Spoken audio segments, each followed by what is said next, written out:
Oh, Uh, First of all, very good morning for everyone, and I welcome you all for the certificate program in branch operation management.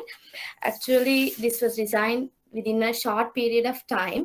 So, first of all, I would like to thank you all for joining this, especially Madam Nayanti, who is our senior general manager of our company. And Mr. Dulanga Gamage and Mr. Ashad Vidabansa, who is the assistant general manager, also will be joined in a short time. So, madam, I just want you to address this gathering.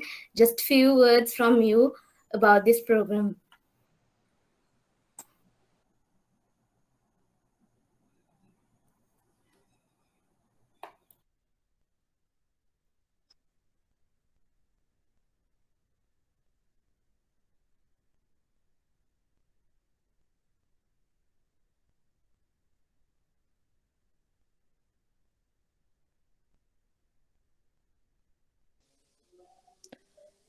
Good morning, all. Sanjana, I hope I am audible.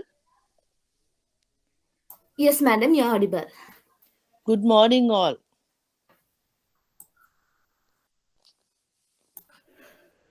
Guys, good morning.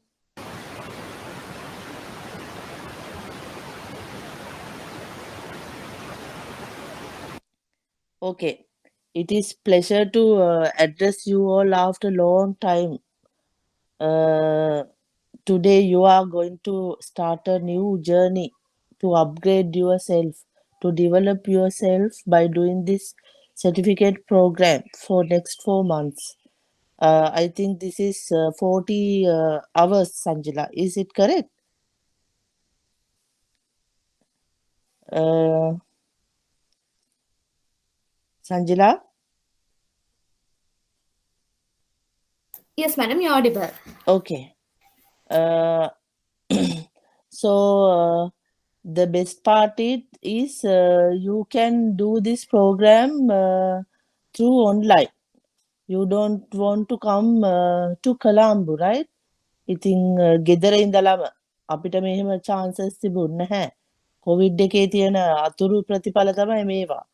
ඔගොල්ලෝ ඉස්සර මේ වගේ programme එකක් දැම්මොත් උදේ පාන්දර නැගිටගෙන කොළඹ ඇවිල්ලා එහෙම එන්න ඕනේ. දැන් එහෙම නැහැ. When I go through this list, there are so many branch operation in charge who are living with us more than 10 years time. 10 years period. So මේ ගොඩක් අය ඉන්නවා මෙතන මේ ඒගොල්ලන්ට අවශ්‍යතාවයක් තිබුණත් සමහර විට මුකුත් සර්ටිෆිකේට් ප්‍රෝග්‍රෑම් එකක් බැංකින් ක්වොලිෆයි කරගන්න එහෙම කාලයක් නැති වෙච්ච අය දන්නේම නැතුව මැරි කරලා අම්මලා වෙලා බබාලා ඉන්න නිසා කාලයක් නැති වෙච්ච අය එහෙම අය ඉන්නවා. දැන් ඕගොල්ලන්ට chance එකක් හම්බ වෙලා තියෙනවා දෙයක් ඉගෙන ගන්න. ඔගොල්ලන්ගේ මේ කරන රැකියාවට අදාළව ඒක කොහොමද ඩිවෙලොප් කරගන්නේ කියලා ඉගෙන ගන්න chance එකක් හම්බෙලා තියෙනවා. දැන් මේක වදයක් කරගන්නේ නැතුව අයියෝ මේ ට්‍රේනින් එකෙන් මාවත් දාලානේ. මට මේක කරගන්නේ කොහොමද?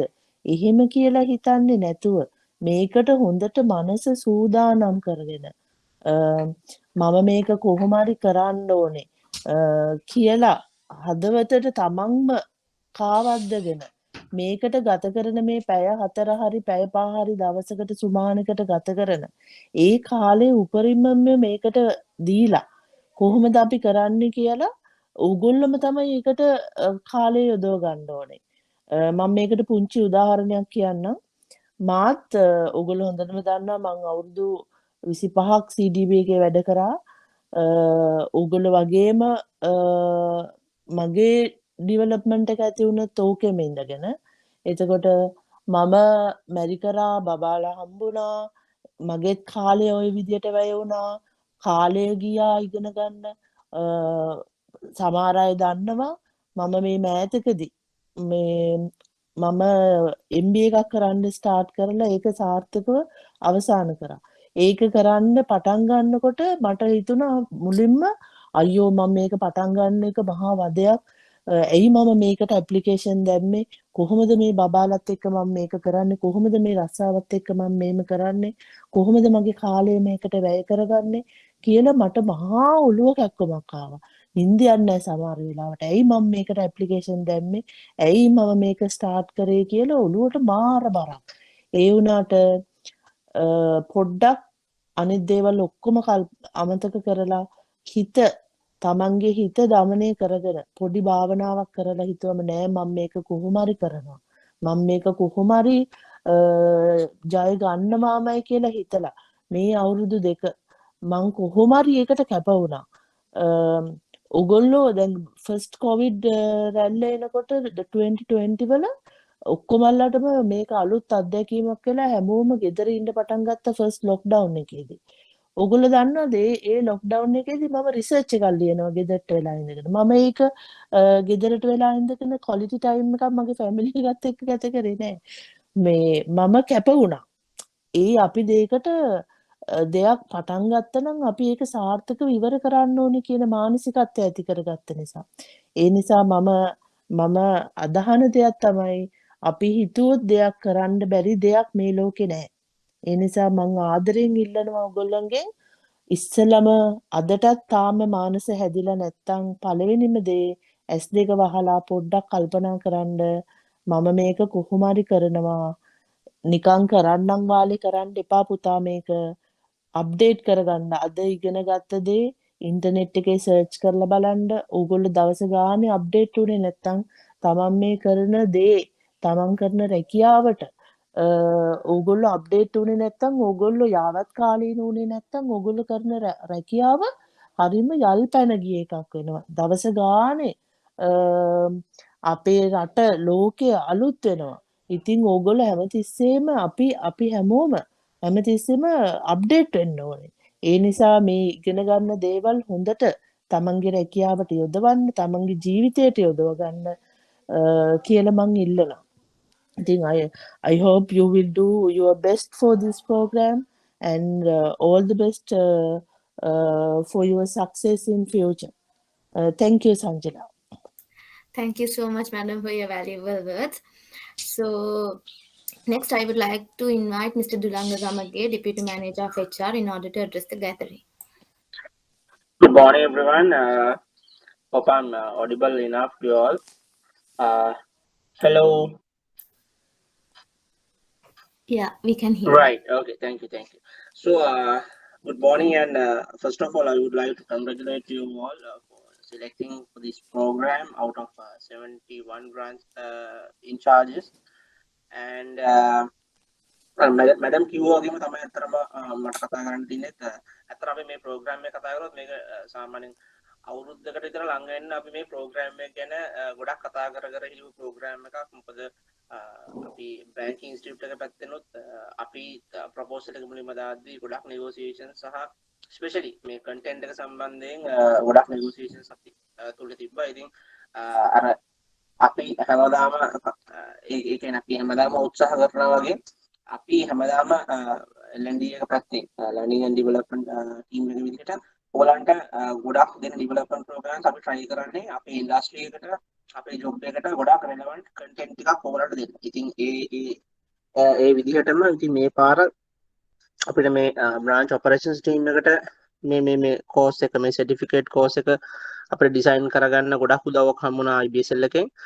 and මම හිතන්නේ ඒක ගොඩක් සාර්ථකත් වුණා. සහ මේක this is the very first program we are doing with IBSL for our operations team. Actually last in 2019 we had a program for our branch heads, especially on credit evaluation, credit appraisal, and this is the second one and the very first one for branch operations team. ඉතින් ඒක හින්දා මම හිතනවා ඔයගොල්ලෝ ගොඩක් මේකෙන් හොඳට ප්‍රයෝජනයක් ගනි. සහ මතක තියාගන්න ලොකු දෙයක් තමයි මේ හැම පාඩමක්ම, හැම කියන දේශනයක්ම ඔයගලන්ට ගොඩක් රිලෙවන්ට්. ඔයගලන්ට ජොබ් එකට ගොඩක් රිලෙවන්ට් කන්ටෙන්ට්ස් තමයි මේක තියෙන්නේ. සහ ඒක අනිවාර්යයෙන්ම ඔයගොල්ලෝ මේ අද ඉගෙන ගන්න theories and concepts ඒවා අනිවාර්යයෙන්ම ඔයගලන්ට useful වෙනවා ඔයගලන්ගේ day to day job එක perform කරද්දී. එතකොට කම්පැනියක් විතරත් එක්ස්පෙක්ට් කරන්නේ ඒ දේවල් යොදාගෙන කොහොමද effectively ඔයගලගේ ජොබ් එක තව දුරටත් හොඳට කරගන්න පුළුවන් වෙන එක. මොකද අනිවාර්යයෙන්ම මෙතන ඉන්න ගොඩක් එක්ස්පීරියන්ස් ටීම් එකක් සහ ඒ එක්ස්පීරියන්ස් ටීම් එකට අවශ්‍ය කරන සහ අපේ ඉදිරි කම්පැනි ඔබ්ජෙක්ටිව්ස් වලට ගැලපෙන ආකාරයෙන් කන්ටෙන්ට් එක තමයි හදලා තියෙන්නේ. ඉතින් මේ හැමදේමත් එක්ක මම බලාපොරොත්තු වෙනවා ඔයගොල්ලෝ 100% මේ කෝස් එකත් එක්ක සම්බන්ධ වෙයි. මොකද මේකේ අපි දවස් ගත ගොඩක් ෆ්ලෙක්සිබල් විදියට හැමෝටම මුලින් කතා කරලා ඔයගොල්ලෝ හැමෝගෙම ඇග්‍රීමන්ට් එකක් තුක තමයි මේ ක්ලාස් ෂෙඩියුල් එකක් අපි හදුවේ. මොකද හේතුව තමයි අපිට ඔයගොල්ලන්ගේ පාර්ටිසිපේෂන් එන්ගේජ්මන්ට් එක මේ කෝස් එකත් එක්ක 100% තියෙන්න ඕනේ හින්දා. ඉතින් මම දැන් සංජිලා ඊට පැහැදිලි කරයි තාමත් කෙටියෙන් ඔයගොල්ලන් කොහොමද මේ කෝස් එකත් එක්ක ඉන්න කාලය අතරතුර කොහොමද මේ කෝස් එක යන්නේ සහ මේ කෝස් එකේ ඔයගොල්ලන්ට කරන්න තියෙන දේවල් මොනවද කියන එක මම හිතන්නේ ඇකඩමික් රූල් එකක් විදිහට මේක එක්සෑම් එකක් එහෙම තියෙනවා අන්තිමටම. ඉතින් ඒ කොහොම වුණත් මේ අර මැඩම් කිව්වා වගේ තමයි. ඉතින් බ්‍රාන්ච් එකේ මම දන්නවා ඔයගොල්ලෝ ගොඩාක් මහන්සි වෙන කට්ටියක්. ගොඩක් වෙලාවට මේ එක්ස්ට්‍රා ටයිම් හැමදාම වගේ ගත කරනවා. ඉතින් ඒ කෙසේ වුණත් තමන් මැනේජ් කරගන්න අනිවාර්යයෙන්ම ඔයගොල්ලෝ මැනේජ් කරන අමාරු තත්ත්වයක් තිබ්බොත් human resource පැත්තෙන් අපිට කරන්න පුළුවන්. අපිට තියෙන අපේ pool staff එක කෙනෙක් හරි අපිට දෙන්න පුළුවන් ඔයගොල්ලන්ට වැඩ මැනේජ් කරගන්න අමාරු තත්ත්වයක් ආවොත්. හැබැයි ඒ හැමදේම අපිට කියන්න අපිට වැදගත් මේ කෝස් එක. මේ ක්වොලිෆිකේෂන් එක ඔයගොල්ලෝ හැමෝම අද මෙතන ඉන්නවා 40ට ආසන්න ප්‍රමාණයක්. ඉතින් මේ හැමදේනම මේ කෝස් එක ඉවර කරගන්න එක තමයි අපිට තියෙන එකම සතුට සහ අපේ ඔබ්ජෙක්ටිව්. මොකද ඒක ඇත්තටම ඕගොල්ලන්ටත් අපි ඇත්තට මේ කෝස් එක අපිට ඉන්ටර්නලිත් කරන්න ප්‍රොපෝසල් එකක් ආවනේ බට් අපි ඒක එක්ස්ටර්නලි මේ වගේ ඇක්‍රෙඩිට් බොඩි එකක් එක්ක සම්බන්ධ වුණේම ඒක ඕගොල්ලන්ට වැඩිපුර වැලියු එකක් ලබා දෙන්න. ඉතින් ඒ වැලියු එක සහ අපේ කන්ටෙන්ට් ඕගොල්ලෝ උපරිම සාධාරණ ඉෂ්ට කරයි කියලා අපි බලාපොරොත්තු වෙනවා. ඉතින් with that I want to thank you for IBSL Banking Institute, Mrs. Kodakanda and Mr. Manjula. Mrs. Kodakanda, who is heading the academic division, and Mr. Manjula, who's heading admin and HR. So both of them have had helped us a lot to finalize this program, and especially on content side. So, and with the advices and all, we finally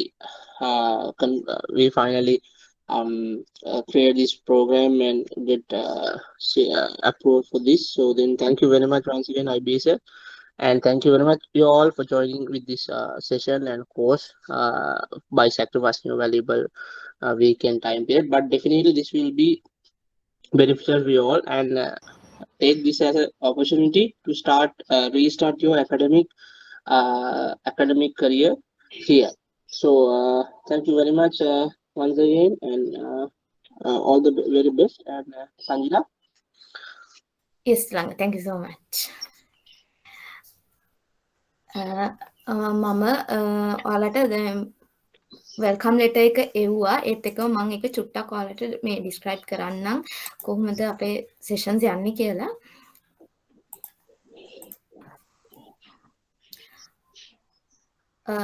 මගේ screen එක පේනව නේද?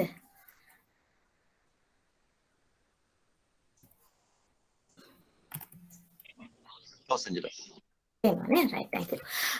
මේ තමයි අපේ course content එක. මම හිතනවා මෙතනින් මේ course content එකේ තියෙන courses ඔක්කොම මේ ඔයාලට VOIC role එක play කරනකොට ගොඩක් වැදගත් වෙන roles ඒක අපි discuss කළා Mr. ආශාඩ්ලාගෙන්. ඒත් එක්කම IBSL එක පැත්තෙන් check කළා මේ course අපි add කරලා තියෙනවා. ඒත් එක්කම duration එක ගත්තොත් අපි 40 hours තමයි ටාගට් කරලා තියෙන්නේ. ඒත් එක්කම attendance 80%ක් අනිවාර්යයෙන්ම complete වෙන්න ඕනේ ඔයාලගේ final exam එක ලියන්න. ඒ final exam එකෙන් පස්සේ තමයි අපිට certificate එකක් issue කරන්න පුළුවන් ඔයාලට course complete කියලා. lecture timetable එක ගත්තොත් අපි ඒක design කරලා තියෙන්නේ month end එක නම් Sundays, month එකේ beginning එක නම් Saturdays කියලා. ඒත් එක්ක මම ඔයාලට share කරලා තියෙනවා welcome letter එකේදී ඔයාලගේ කොහොමද time table එක යන්නේ කියලා. මේක තමයි time table එක. හැබැයි සමහරක් වෙලාවට අපිට එන issues උයි IBSL එක පැත්තෙන් මොන හරි issues උත් ආවොත් පොඩ්ඩක් වෙනස් වෙන්න වෙයි. ඒ වුණාට මේක තමයි tentative අපේ time table එක වෙන්නේ.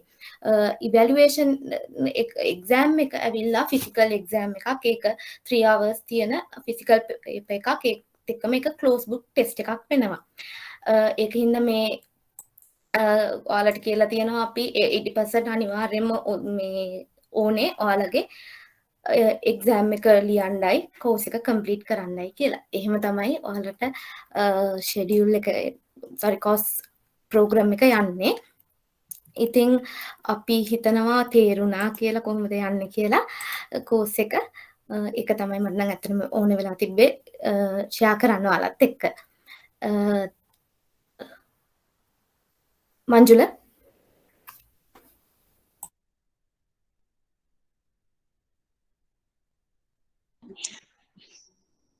Good morning, Sanjula. Good morning. Manjuli sir today. Sorry. Good morning, everyone. මම හිතන්නේ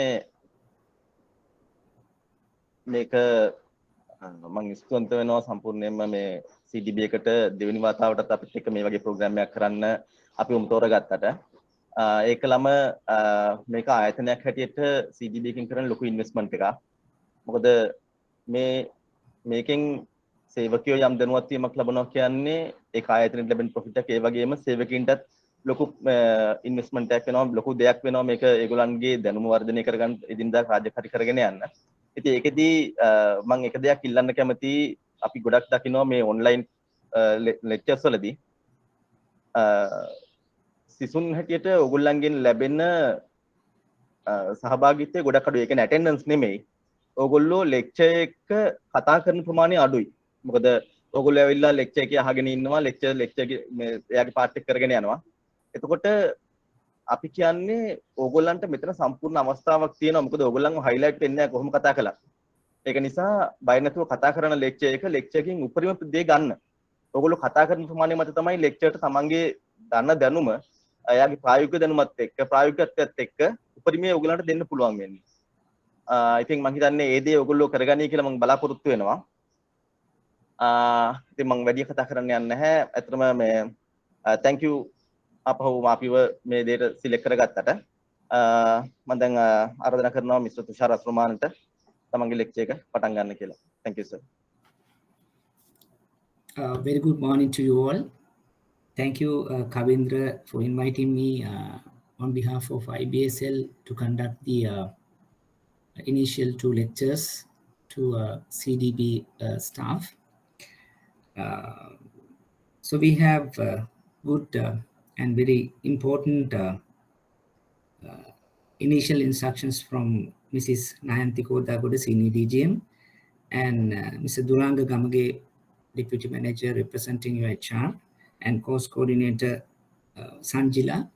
So I think that gave us a sort of a platform and what to do and what to expect from you all. I think message instructions were very clear. So just to give a brief introduction of myself, I am currently working as a Vice President attached to Nation Trust Bank. So I'm attached to a commercial credit department. So during my 22 years of career, I basically involved in SME credit management, branch banking, project financing, like, most of banking credit areas, and qualified as engineer and then become a banker. So I am engaged with IBSL for the last 12 years as a lecturer on credit management and development financing. In addition, I am a certified expert in SME finance and also an external consultant registered to Asian Development Bank. So that's a bit of me. So what I am planning is, as I was requested, yes, I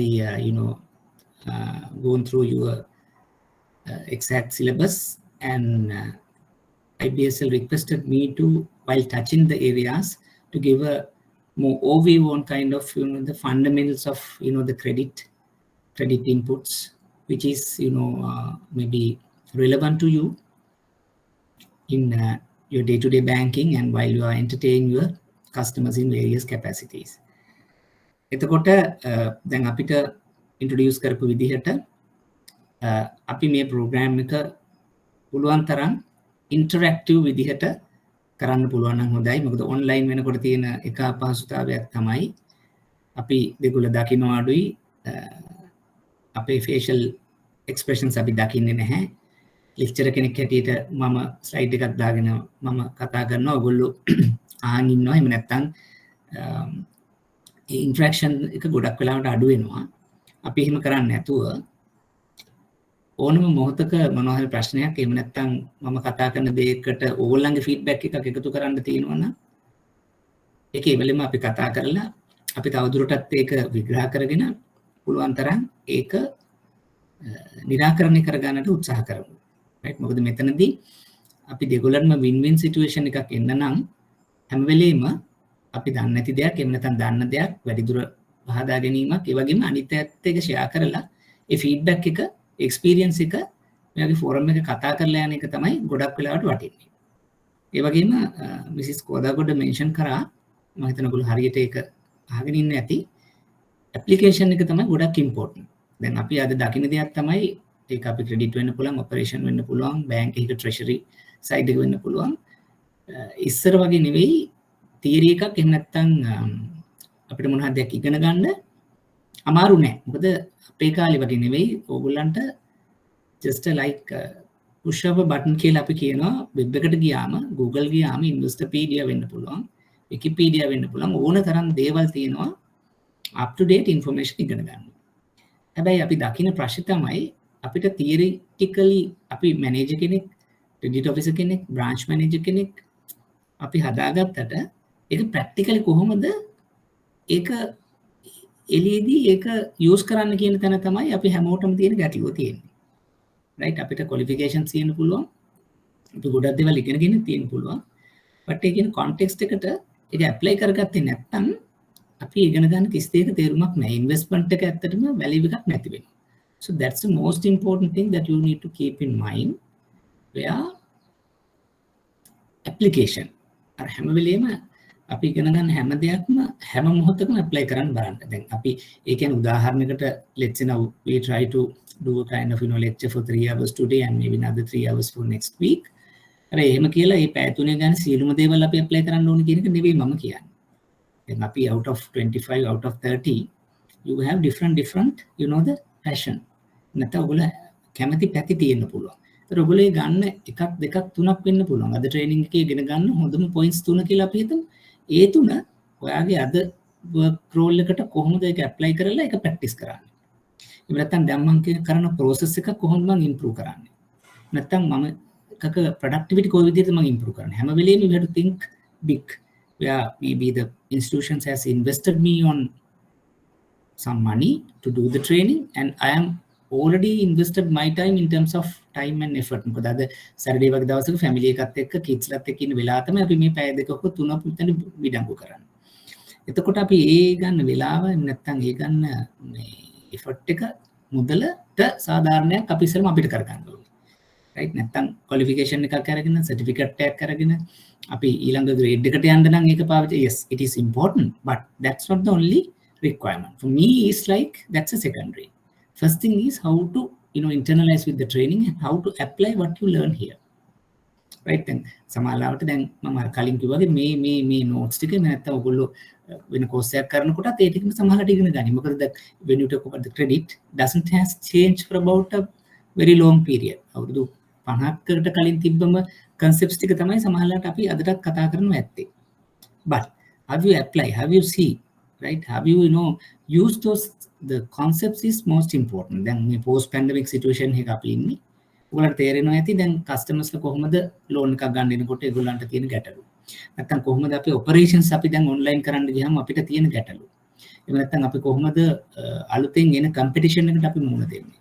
නැත්තම් අපි දකින්නේ macro economic indicators දැන් මේසොල හැමෝම කතා කරන දෙයක් තමයි balance of payment. ඒ කියන්නේ import export අතර gap එකක්. dollar crisis තියෙනවා. right? එතකොට එහෙම නැත්තම් customers ලාට repay කරගන්න ඒගොල්ලන්ට day to day their earnings are not sufficient. ඒක තමයි අපිට තියෙන ප්‍රශ්න. ඒත් දැන් අපි තාමත් පරණ විදිහටම නෑ අපේ තියෙන operations manual වල මෙන්න මේ විදිහට යනවා කියන දේ කරගෙන ගියොත් might not be competitive. දැන් සමහරවිට ඔයාට එන customer කෙනෙක් may not be exactly coming for to process with the transaction.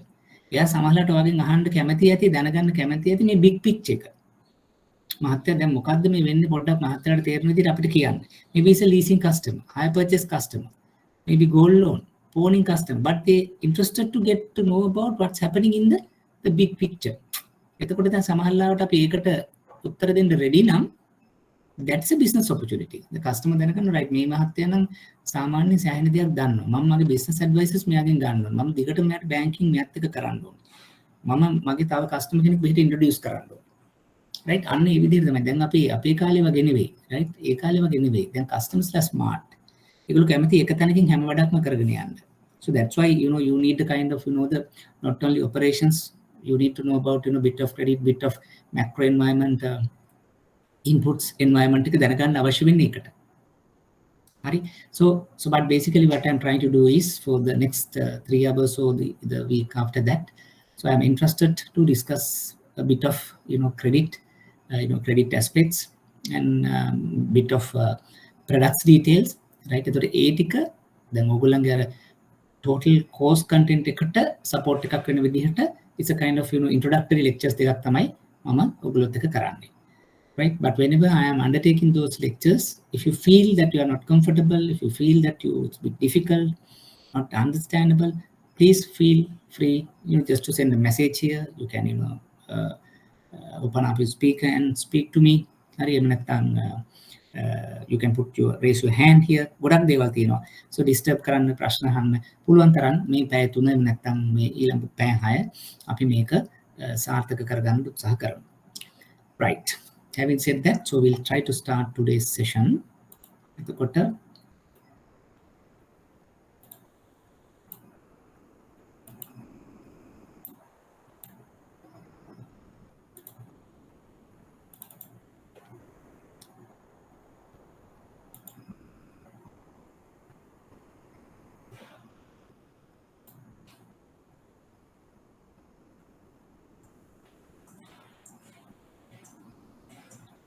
Give me a minute.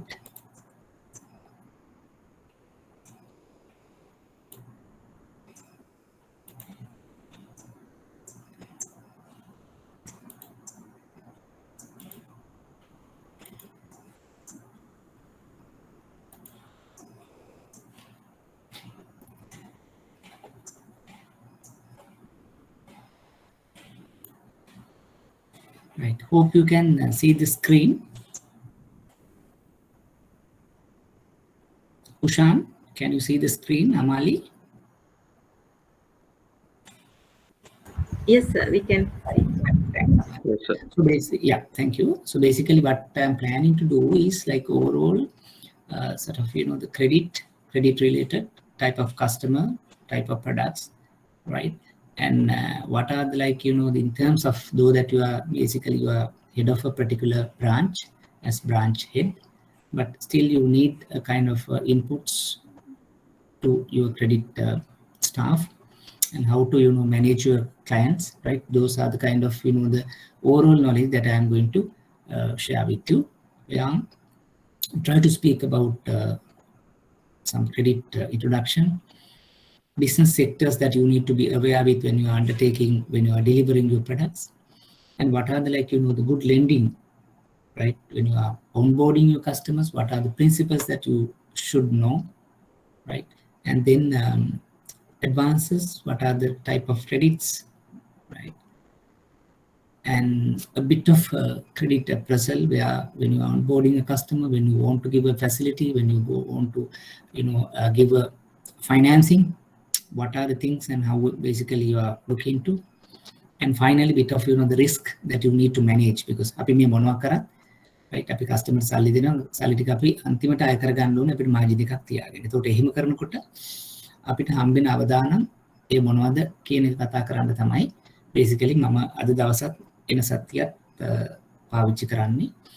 මම කලින් කිව්වා වගේ basically this is like an overview which is required to undertake each of the particular items as listed under course content. So this will make a kind of umbrella view, right? Maybe the macro view on credit related activities. As I was telling you, if have any questions, any clarifications, anything to get further fine-tuned, please raise your hand, please raise your voice and get that sorted out then and there. So that would be much appreciated.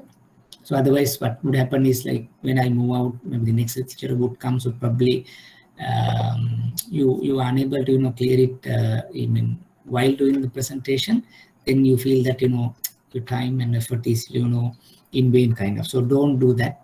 So I'm very much open, so I'm very much willing to do a kind of what do you call physical lecture, but unfortunately we couldn't do. But I think online is again a good platform if we can interact as we were suggested, right? So this is basically about the introductory credit sessions, that which I feel would be useful for you to do day to day your banking, your day to day operations, right? So basically we try to understand what is this credit. මොකද්ද දැන් අපි මේ හැම්බෙලේම කතා කරනවානේ. දැන් ඔයගොල්ලෝ ගත්තොත් customers land කරනවා. දැන් ඔතන ඔයගොල්ලෝ ගාව තියෙනවා products ගොඩක් જાති. maybe leasing වෙන්න පුළුවන්, නැත්නම් hire purchase වෙන්න පුළුවන්, gold loan වෙන්න පුළුවන්, personal loan වෙන්න පුළුවන්. right, මේ හැම එකක්ම අපි කරනකොට අපිට මේ credit කියන වචනයක් එනවා. right, හැම්බෙලේම loans කියනවා, නැත්නම් advances කියලා කියනවා. This is very important. Then අපි ගත්තොත් the credit කියන වචනේ එක එක disciplines වලදී, එහෙම නැත්නම් එක එක අවස්ථාවලදී ඒක interpretation එක වෙනස් වෙනවා. Right? If you take in terms of finance, right? If you are a finance person, so then they talk about like as a bank, so they talk about it's something, a granting a loan and creation of a debt. So basically credit කියලා කියන loans and advances වලට. So you are a banker, you are the finance company manager, right? So you basically provide facilities to a client, and then you create a kind of an instrument called debt, right? So rather loans and advances. So basically loans, we generally, there's no hard and fast definition. If the type of the instrument, the tenor is beyond 1 year, we call it as a loan. Example, term loan, personal loan, housing loan, right? Those things we classify them as loans. So if you think that the particular credit, the instrument is less than 1 year in terms of tenor, like pawning, maybe overdraft, short-term revolving loan. So those things could be advances, right? So that's why I have the loans and advances, that we can find these two instruments in day-to-day banking. But when it comes to the commercial trade, so we see the credit is in a different perspective. So that's like, so you are a seller, you provide goods or services to another person called buyer and expect the payment in delayed period. ඒතර අන්න එහෙම delayed payment එකක් expect කරන වෙලාවක අපි කියනවා ඔන්න අපි credit එකට බඩු දුන්නා කියලා. So that's how you see the credit is differing from maybe one perspective, another perspective. So we as bankers, we as the lenders, we need to understand what is this all about, the perspective is. But generally, then ඉස්සර නම් credit එහෙම නැත්නම් loan එහෙම නැත්නම් lending කියලා අපි කතා කරේ හැම වෙලේම අපි loans දෙනවා. එහෙම නැත්නම් pawning කරනවා, hire purchase කරනවා, leasing කරනවා, personal loan කරනවා. So that's what we basically talks about. එතකොට අපිට තිබුණේ lending targets. Right? So we only have some, the portfolio targets. So number of customers onboarding. ඒවා තමයි අපේ key performance indicators කියලා තිබුණේ. But right now we see we are unable to limit it on those. So we need to manage beyond lending. What do you mean by that? ඒ කියන්නේ අපි හොඳ customer කෙනෙක් onboard කරගෙන අපේ lending target එක මේ මාසෙට මේ අවුරුද්දට මේකයි කියලා achieve කරගෙන විතරක් අපිට බෑ. Because we need to make sure that loans you granted, whatever hire purchase or whatever the products, facilities need to be recovered without impacting your balance sheet. profitability of your branch. ඒ කියන්නේ අපි දැන් කතා කරොත් NPL වැඩි. එහෙම නැත්නම් recovery හොඳ නැහැ. එහෙම නැත්නම් අපි කියනවා delinquencies වැඩි. ඒකට ලොකු effort එකක් දාන්න ඕනේ. ඒක කිව්වහම ඒකත් දැන් branch manager. maybe as a unit head, you are now responsible. Am I correct, Amali? So you are responsible for the total product portfolio, right? Yes, sir. Right. So basically, then means you are liable to you are responsible for branch profitability. Then end of the day, the growth of the loan book, recovery, day-to-day administration, customer handling, you have it's coming under your purview. That we call credit management. Right? So credit management is not only onboarding, not only customer marketing, not only development of your business. So it basically comes up with all other factors also. You can ඔයාලගේ credit staff එක loan එකක් process කරලා approve කරගෙන ඒක disperse කරලා ඊට පස්සේ ඒක monitor කරගෙන ඒක follow up කරලා ඒක හරියට recover කරන කම්ම අපිට වැදගත් වෙනවා මේ credit management කියන function. So that is most important thing. Now සමහර වෙලාවට when you are in the hot seat, so you might think, right, so my responsibilities is to these කියලා නෑ. දැන් ඒ responsibilities ඔක්කොමත් හරි end of the day how you earn income. දැන් ඔය කියන checks වෙන්න පුළුවන් ඔය කියන products ඔක්කොම develop කරලා අපිට දීලා තිබිලා how you earn income is because you have to grant credit from the depositors' money for the lenders. As a lender, you need to find good borrowers. එතකොට ඒගොල්ලන්ට හරි pricing එකට දෙන්න ඕනේ. ඒ දීලා ඒක recover කරගන්නත් ඕනේ. ඒ recover කරගත්තට පස්සේ තමයි then you say, so I am a very good branch manager. So then the head office, recognize you saying, right, you have earned good profitability, lesser impairment, lesser cost, so you manage it. So that's how you evaluate. So the credit management is basically very important function in your day-to-day management. So if we see further on that,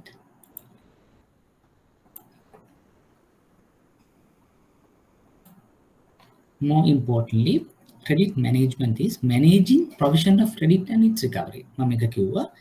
Just not lending, you have to give the money to the borrowers and you need to recover effectively and efficiently. Effectively, efficiently, very good, very important, because that's we call the productivity. Now, efficiently is yes, when you give the money, if the customer is supposed to pay in the month end, maybe you don't have your current accounts in your bank, but you might get some post-dated checks from the operating current account. A customer ge monthly repayment එකට අපි check payment එකක් අනිවාර්යයෙන් ඒ දවසට දාගන්න ඕනේ. ඒක එතනින් එහාට යනවා කියලා කියන්නේ මොකද්ද? So we are not efficient enough in terms of time. I mean time එක important වෙන්නේ because it's a liquidity.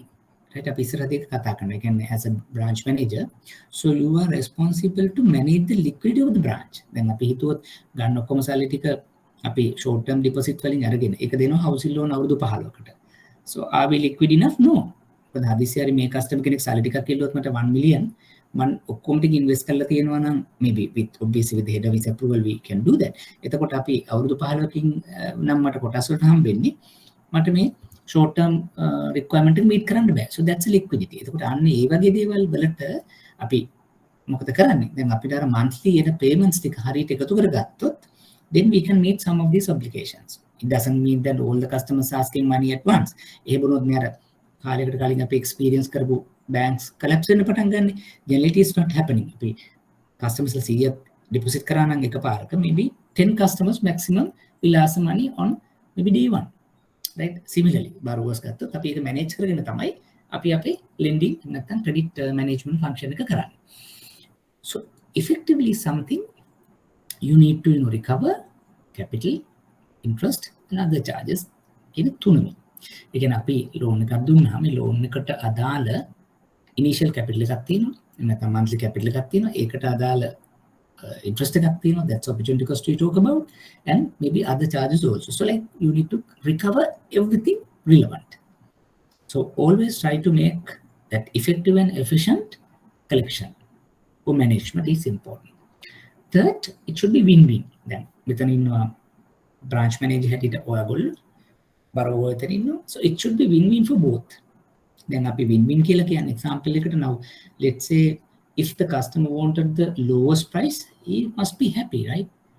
So එයා කියනවා නම් මට 7ට 8ට දෙන්න කියලා, whereas the market rate is going 10, he is happy. But are you happy? No. Because when you say that I am giving the lowest, customer is delighted now. But for you, maybe head office is asking, so what you have done?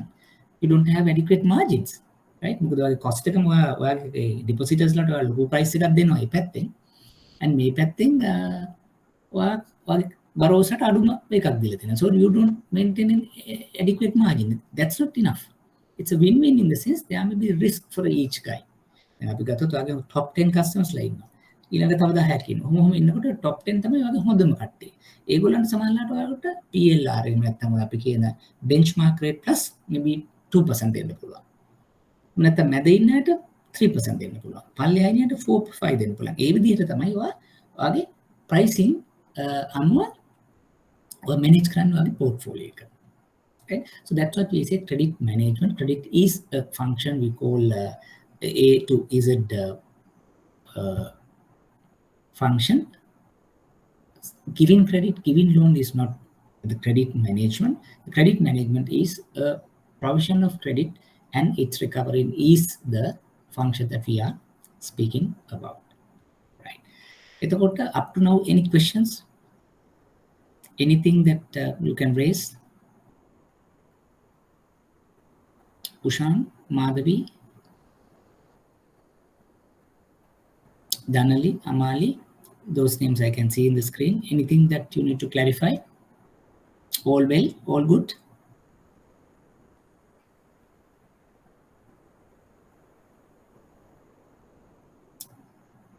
තේරුණාද? එහෙම නැත්නම් ගැටලු තියෙනවද?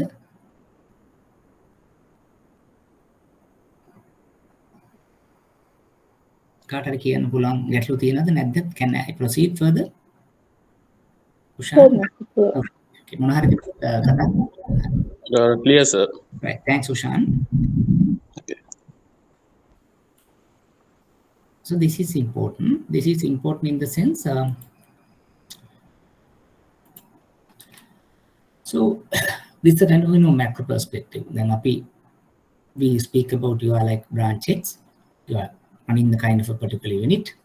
So you also need to know why that we need to provide credit to our clients. I might not speak about everything here, but just to get an understanding, right? Because we need to also operate in a big picture also. Yes, today you may be the branch head, but tomorrow, day after, you become your region, you become your AGM. So you have to go to the ladder, up in the ladder.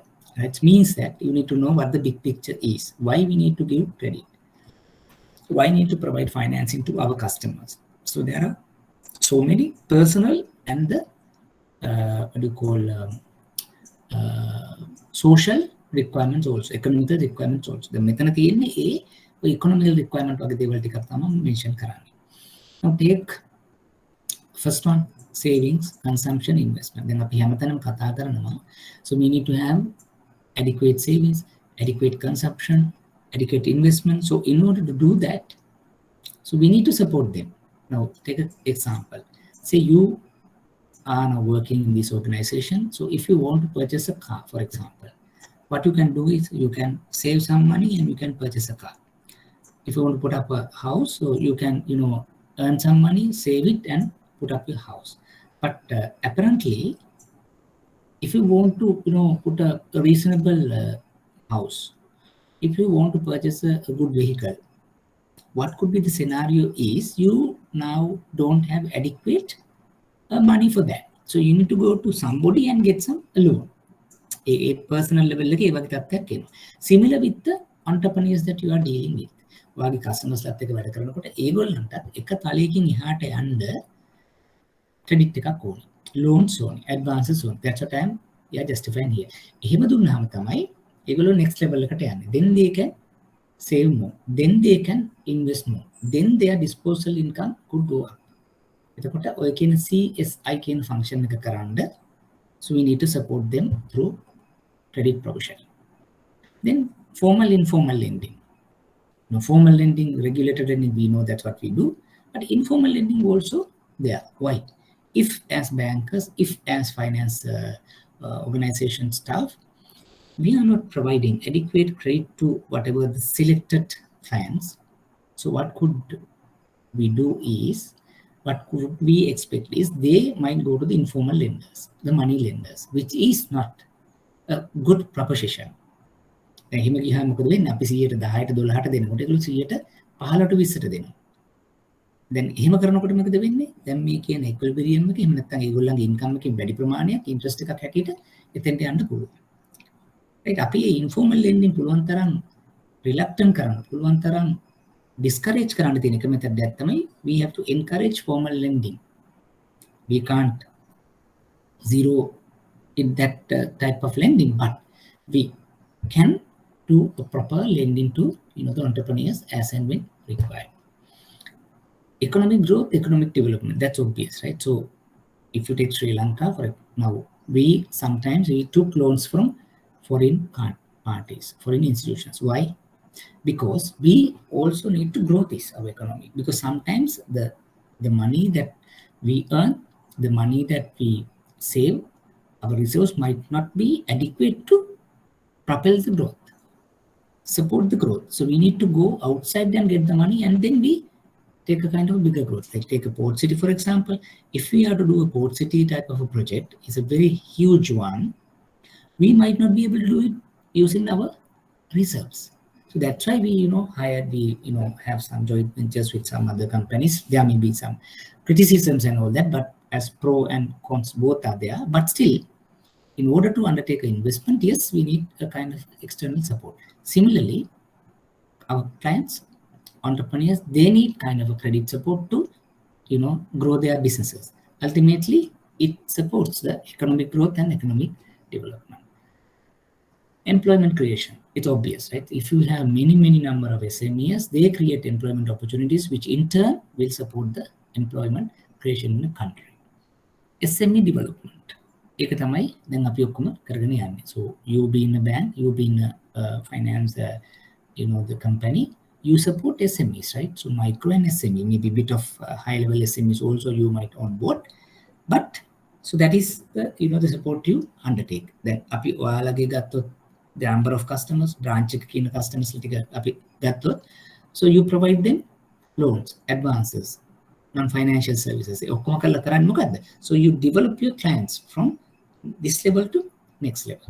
So this is basically the credit, importance of the credit for the emerging economy, a country like Sri Lanka, right? So you initially think about the local economy, then go to the regional, then go to the national, then you go to the international. So ඔය හැම එකකම හැම තැනකම මේ ඉන්න customer කෙනෙක් ඊළඟ level එකකින් ඊළඟ level එකට යන්න they need kind of additional support.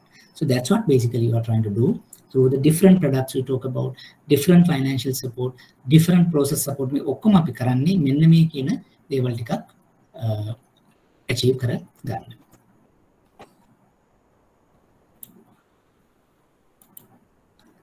So this is again important thing that you need to understand as an entity, how you get the money to you and what you're going to do the money from that. Because as a branch head, you need to have that idea, right? Where you get the money, maybe your entity sourcing the money, but so just think about as a unit, you also need to know how we get the money. Because if you want to give the money back to the borrowers, we need to get the money from different sources. දැන් අපි හිතන් ඉන්නේ borrowerගෙන් deposit එකකින් විතරක් අපිට සල්ලි එන්නේ නැහැ. So there are some other means also we are getting. ඒකට ඒ ටිකත් අපි දැනගන්න ඕනේ based on that only the cost of funds. එහෙම නැත්නම් ඔයාගේ අපි කියනවා මුදල් පිරිවැය හැදෙන්නේ එතනින්. ඒ අනුව තමයි ඔයා කොහොමද ඔයාගේ customers-ලට lend කරනකොට pricing එක maintain කරන්නේ. Own capital. So every finance company, every bank, so need to have some initial capital. So that, will be the initial funding source for a company to undertake banking.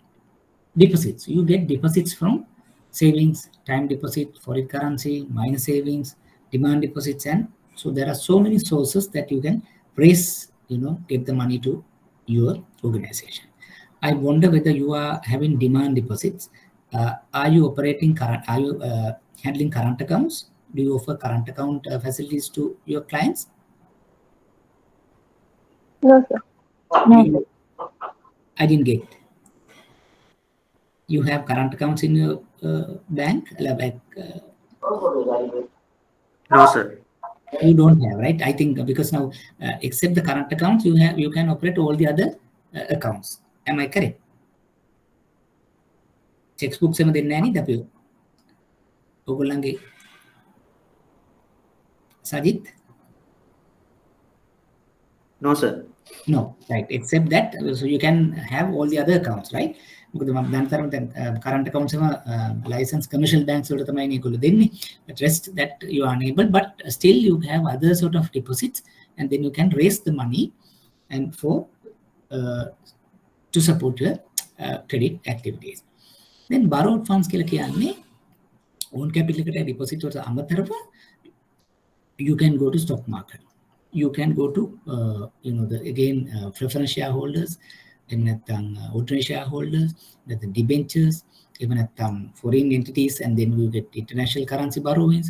Go to the central bank, and then you can get refinancing funds. So those are, you borrow it from somebody, right? Even you can go to the commercial bank and you can borrow for on lending. So the last, it's not the least, is a retained fund. Then profits we have some retained reserves. So those are the the areas there we get the money in order to fund our borrowers. So how are you going to minimize your cost of funds? Cost of funds අඩු කරගන්න තියෙන ක්‍රම මොනවද මෙතන? අඩු pricing එකකට අඩු මිලකට ඔයාලට source කරගන්න පුළුවන් නම් funds ඔයාලගේ cost of funds ඔයාලට අඩු වෙනවා. Think about the branch.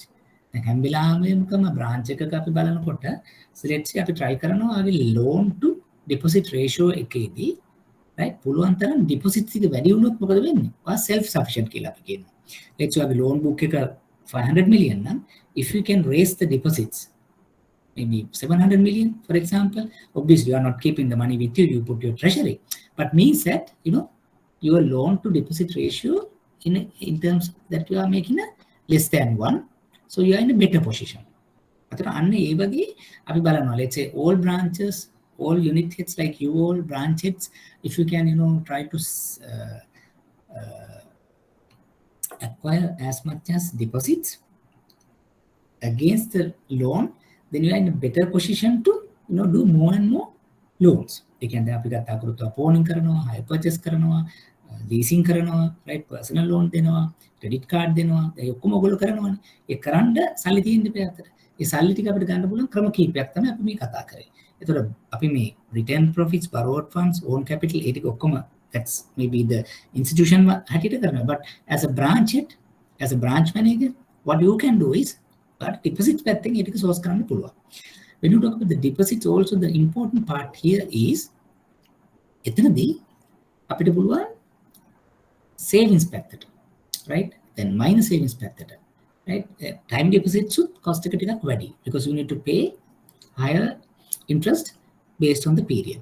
But if you are more focused on the savings in different savings instrument, you are in a better position. එතකොට ඒව තමයි branch manager කෙනෙක් හැටියට ඔයාගේ strategies වල තියෙනවා. Yes, we need to raise deposits, but I need to focus more on savings and that type of deposits. අනිත් එක තමයි එතන තියෙන concentration එක ගත්තා. දැන් time deposit එක maybe it's a big ticket size. ඒක එළියට ගැලවිලා යන්න තියෙන chance එක ටිකක් වැඩි.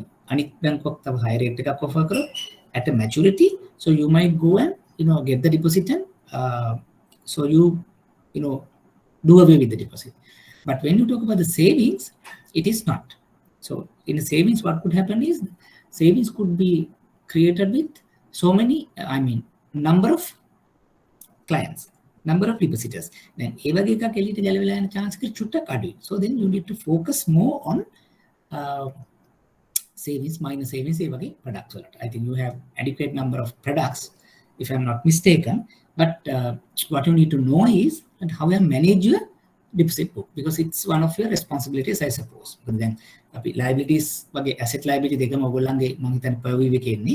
So liability එක smart head office එකෙන් කතා කරනවා ඉතින් කොහොමද වැඩි වුණාද අඩු වුණාද මේ deposit එක ගියේ how we are going to manage and so those things. එතකොට හැම වෙලේම කල්පනා කරනවා නම් අපි අපේ liability target එක savings deposits වලින් minor savings වලින් එහෙම නැත්නම් term deposits, yes, that's another product. පුළුවන් තරම් එහෙම කරන්න, then we are in a better position to manage your liability book. Similarly, the other side is the users. Then අපි ගත්තොත් ඔය වගේම දැන් ඔයා source කරනවා deposits එක පැත්තකින්, ඒ වගේම ඒවා use කරනවා අනිත් පැත්තෙන්. And that's what the banking is now. We do an intermediary function. So what are the users? Statutory reserve. ඒ කියන්නේ අපි කැමැති අකමැති එකක් නෑ. Central bank එක කියන හැම financial organization එකක්ම you need to manage the standard reserve ratio එක. හරි. දැන් ඒක අපි මේ දවස්වල 4ක තියෙනවා. ඒතර ඒක අපි maintain කරන්න ඕනේ SRR එක. ඊළඟට liquid asset reserve. දැන් අපි හැම එකම අපි දැන් අර කිව්වාගේ depositors ලගෙන් ගන්න සල්ලි ටික ඔක්කොම අපිට lend කරන්න බෑ.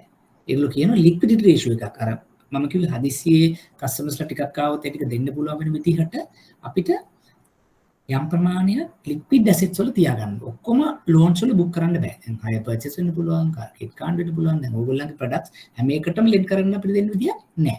යම් ප්‍රමාණයක් අපි රඳවා ගන්නවා මේ liquid ratio SLAR කියලා. මේක එක දැන් සාමාන්‍ය banks වල නම් 20%කට වඩා අඩු වෙන්න දෙන්න බෑ. So they apply a penalty on us. penalty එකක් ගහනවා එහෙම නොවුනොත් එතකොට ඒක අපි maintain කරන්න කියලා කියනවා ඒ liquid asset ratio එක. ඊළඟට obviously that what you do credit facilities, advances, loans. ඒකනේ අපි main bread and butter. ඒතර අපි මේ හොයාගන්න සල්ලි අපි පුළුවන් තරම් අපි loans වලට දානවා. මොකද එහෙම කියන්නේ අපි දැන් හැම වෙලේම deposit එක අතේ තියාගත්තට වැඩක් නැහැ because the cost anyway is incurring. අපි margin එකක් තියලා so we have to give it to the selected borrowers. ඒකෙන් තමයි we are earning income. Then investment banking කරන සමහර අවස්ථාවලක් තියෙනවා. අපේ surplus එකක් තියෙනවා නම් so we can invest on investment instruments. Finally, fixed assets depending on your policy. So you might have your own buildings, right? Own premises. ඒවා invest කරන්න පුළුවන්. සමහර banks now they go for rental basis, but some go on purchasing those assets under their balance sheet. So these are some of the sources that we need to understand. Yeah, in day-to-day banking, how you manage your portfolio. So far, what I just want to share with some. So what is credit? Why credit is important, right? So what are the the input sources and what are the output sources in a bank, in a finance company, or in a financial organization? Hope I think those things are very sort of informative. And I don't see any issues, but if you still have some clarification issues, so you are welcome to raise any questions. ප්‍රශ්න මොන හරි තියෙනවා නම් අහන්න. හරි. අපි එහෙනම් ඊළඟට යමු type of borrowers, business sectors කියන්නේ මොකක්ද කියන එක. මේක නම් චුට්ටක් වැදගත්. මෙන්න මෙහෙමයි. මේක වැදගත් වෙන්නේ not just because to understand the list of the people. මෙතනදී වැදගත් වෙනවා as unit heads, as branch managers, you need to understand who your borrowers are. දැන් අපි ඕගොල්ලෝ ගාව තියෙන products ටික අපි ඉස්සරහටත් ඉගෙන ගන්නවා. කොහොමද operations ගැනත් අපි ඉගෙන ගන්නවා. But ultimately you need to know whom that you are dealing with. Who is your borrower? දැන් මේ who is your borrower කිව්වම අර මම කලින් කිව්වාගේ application is very key here. So anyway, when you are referring a book or a web and all that, so you can find the list of borrowers like individuals or proprietor, partnership, private limited, public. So there may be so many list of clients. So what is important here is to understand the profile, the creditworthiness of this borrower. Then value balmata menna me customer kenek mata enawa kiyanaකොට, so as a branch manager you need to understand how much this person is good for this credit. Then branch manager කෙනෙක් හැටියට ඔයාට තියෙන responsibility එක because you might have your own credit officers. නැත්නම් credit staff එකක් ඉන්නවා. දැන් ඒකට යා credit paper එකක් හරි as per the standard template they undertake some credit. Yeah, evaluation එක කරයි. But as a manager, because you are ultimately responsible to recover the particular credit. So under you there are some people, but එතකොට you have to understand the big picture of the borrower. And it can be nature එක, නැත්නම් description එක, features. ඒ ටික තමයි අපිට වැදගත් වෙන්නේ. මම එකක් example එකකට කියලා ඔයගලන්ට එක ඉස්සරහට අපි යමු මෙන්න මෙහෙම. Let's say you have a customer who is having, let's say 65 years old, and then he started his businesses like maybe 20 years at the age of 20. So 45 years business experience. But then the particular customer is coming and asking, let's say, මොනවද ඔයගොල්ලන්ගේ සාමාන්‍යයෙන් තියෙන working capital loans ඔයගොල්ලෝ කරනවද? Ayanti, you do working capital financing? Ushan? No, sir. Working capital කරනවා නේ. Ushan, then are you doing term long term මොනවා හරි ඒවා කරනවා? Yes, sir. Right. අපි හිතමු particular customer දැන් අපි ගාවට ඇවිල්ලා term files. අපි තුමු housing loan එකක් කියලා. Housing loan. And Ayanti, yes, we are in another branch, so you get the same customer that they want some working capital facility for the customer for their day-to-day working capital. Then oil proposition එක આવස් as a branch manager, how do you see this proposition? ඔයගොල්ලන් හිතන විදිහට අවුරුදු 20ක විතර ඉඳන් business පටන් ගත්තා, අවුරුදු 65ක gentleman කෙනෙක්, right? Individual, right? Running a business, coming and asking housing loan and coming and asking working capital loan. ඔය දෙක බැලුවාම ඔය දෙකේ riskiness එක තියෙන්නේ මොන proposition එකේද? Proposition A the proposition B the? To offer housing loan or offer working capital loan?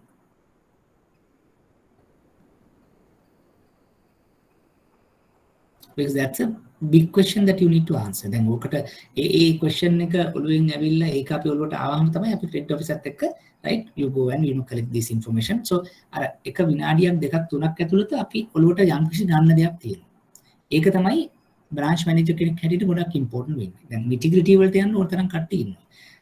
Based on that you will take a final decision, but on the face of it ඔයගොල්ලෝ හිතන්නේ what is the riskiest proposition here? To offer a housing loan or offer a working capital loan? Anybody can answer. Ushan, what do you think?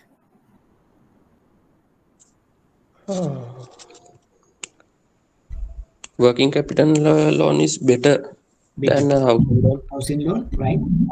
Ayanti, what do you think?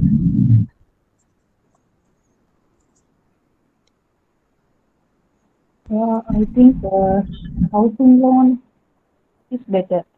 Better. Amali, Harshani, Sajid, what do you all think? You are not in charge in this unit. What do you think?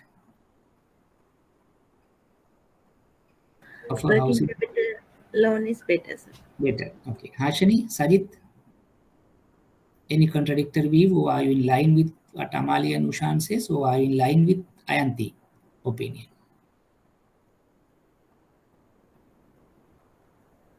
Working capital loan is better. Right. So why you all are coming and telling the working capital loan is better? So that is basically the something that you got from the risk profile of the borrower. Right. So Ayanti, yes, you may be depending on the housing. Basically, we get a kind of the better collateral. But in this case, because we talk about individual, 65 years old gentleman, but having 45 years of experience, so that's very plus point, right? But when you are undertaking a financing facility, so you need to think about, as I was telling in the beginning, not only granting the recovery. But අවුරුදු 65 කෙනෙක් සමහර වෙලාවට අපිට තියෙන ප්‍රශ්නයක් තමයි එයාගේ health condition එක. So that he is very good at running the business for the last 45 years, but we never know how well that he can run another 10 to 15 years, because housing loan 10 එක අඩුම ගානේ 10 years වත් වැඩි වෙන්න ඕනේ. එතකොට we see a higher risk in foreseeable future. Vice versa, when you say working capital, irrespective client's age, health, ඔක්කොම තිබ්බත් working capital loan එකක් ඔයගොල්ලෝ දෙන්නේ cash flow එක base කරගෙන working capital itself will be able to settle your dues. අපි හිතමු ඔයගොල්ලෝ කරන්නේ stock financing එකක් නම් check debtor financing එකක් නම් ඒ stock realize වෙනකොට loan එක ගෙවන්න තියෙන chance එකක්. That's the first way out එක. And then checks ටික realize වෙනකොට ඒක pay වෙන්න පුළුවන්. Irrespective of the client's performance, there is another way out. එතකොට අන්න ඒ වගේ බැලුමටම so as a unit head, as a branch manager, you need to read these individuals. ඒක තමයි talent එක. You know, sometimes some forums we argue credit is art or credit is science.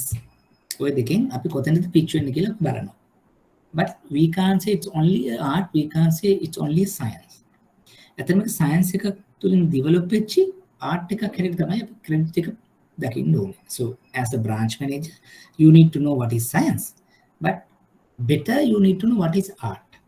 මොකද දැන් art එක කියලා මම කියන්නේ දැන් මෙහෙම customers කාලයක් අපි කරලා deal කරලා experience ඔක්කොම අරගෙන දැන් එතකොට අපිට customer කෙනෙක් දකින්නකොටම අපි right individual කෙනෙක් ගත්තොත් මෙන්න මේ ටික අපි බලන්න ඕනේ. maybe partnership කෙනෙක් ගත්තොත් මේක තව චුට්ටක් differ වෙනවා. මොකද two people different exposure, different inputs, succession plans is there. එතකොට අරට වඩා risk එක අඩු වෙනවා in terms of operating the business. හැබැයි තව additional risk එන්න පුළුවන්. මොකද දෙන්නෙක් එකතු වුණාම එක්කෙනෙක් ගන්නවට වඩා වෙනස් profit බෙදා ගන්න. ඒ වගේ ප්‍රශ්න එන්න පුළුවන්. එතකොට art එක කියන එක අපි හදනවා through science, the application. දැන් අපි අර පටන් ගත්තේ මද to do some applications කියලානේ. දැන් අපි customer කෙනෙකුට loan එකක් දීලා ඒක bad වුණා නම් ඇයි එහෙම වුනේ කොහොමද වුනේ කියලා. So you keep on questioning and you get an idea. ඒතර මට කලින් හිටපු predecessor එකෙනකින් ආපු දේවලුත් මම ඉගෙන ගන්නවා. බැංකුවේ එහෙම නැත්නම් අපේ ආයතනයේ කලින් කරපු දේවලුත් මම ඉගෙන ගන්නවා. So that gives you a better view. දැන් ඔයගොල්ලෝ හැමදේම අර ටික් ටික් ටික් කරලා ඔක්කොම කරන දේවල් unit head හිට වාගේ නැහැ. ඒවා බලනවා right. Is like age, this health, මෙහෙම එතකොට ඔයා credit officer ට ඔයා ඉන්ස්ට්‍රක්ට් කරන්නේ right experience පැත්ත very positive. Why don't you look into his health condition? ඒක වෙන විදිහකට අහන්න. එහෙම නැත්නම් අපි බලන්න මොනවා හරි insurance එකක් තියෙනවා නම් ඒකත් assign කරගන්න බලන්න. So it's better you do working capital and මොනවා හරි checks ටිකක් එකට assign කරගන්න. cash flow එකක් assign කරගන්න. sinking fund එකක් assign කරගන්න. So that we talk about this age gentleman කෙනෙක් දැනගන්නොත් ඒ විදිහට. Right? If he wanted a housing loan, so you might ask, why not you offer it as a joint borrow? එයාට පුතාට එකතු කරලා ඔක දෙන්න බැරිද? හරි. පුතාගේ property එකත් එකතු කරගෙන දෙන්න බැරිද? Why?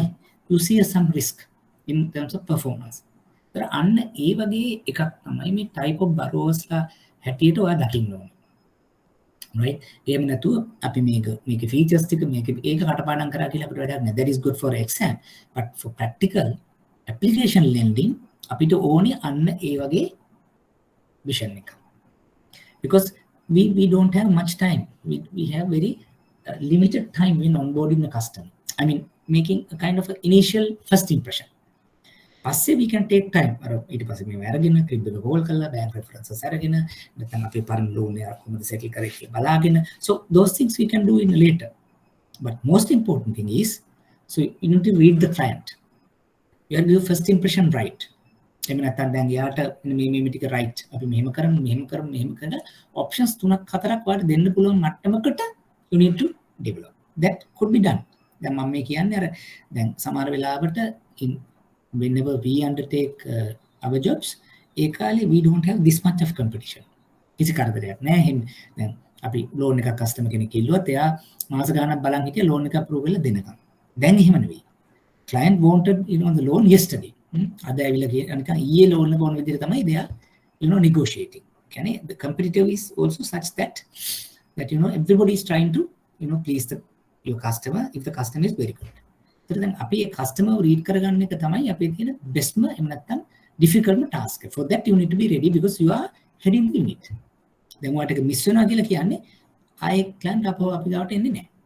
So what I want to tell you is not like those days that you need to have the experience is that අපේ කාලේ 1 year into 5. අපි හිතමු අවුරුදු 5ක් අපි වැඩ කරනකොට ඒ අවුරුදු 5ෙම තිබ්බේ එක අවුරුද්දක කරන experience එක into 5. මේ අවුරුද්දෙත් අපි ටිකක් ඉගෙන ගන්න ඊළඟ සබ්ජෙක්ට් advanced තව ටිකක් කර ඔහොමම යනවා. But for your case it should be other way around. So if you have stayed in organization for about 5 years, you need to have different 5 years experience. මේ අවුරුද්දවා කරේ maybe branch banking, ඊළඟ අවුරුද්දවා credit, ඊළඟ අවුරුද්දවා operations, ඊළඟ අවුරුද්දේ marketing පැත්තට, ඊළඟ අවුරුද්දේ administration සමහරලාට.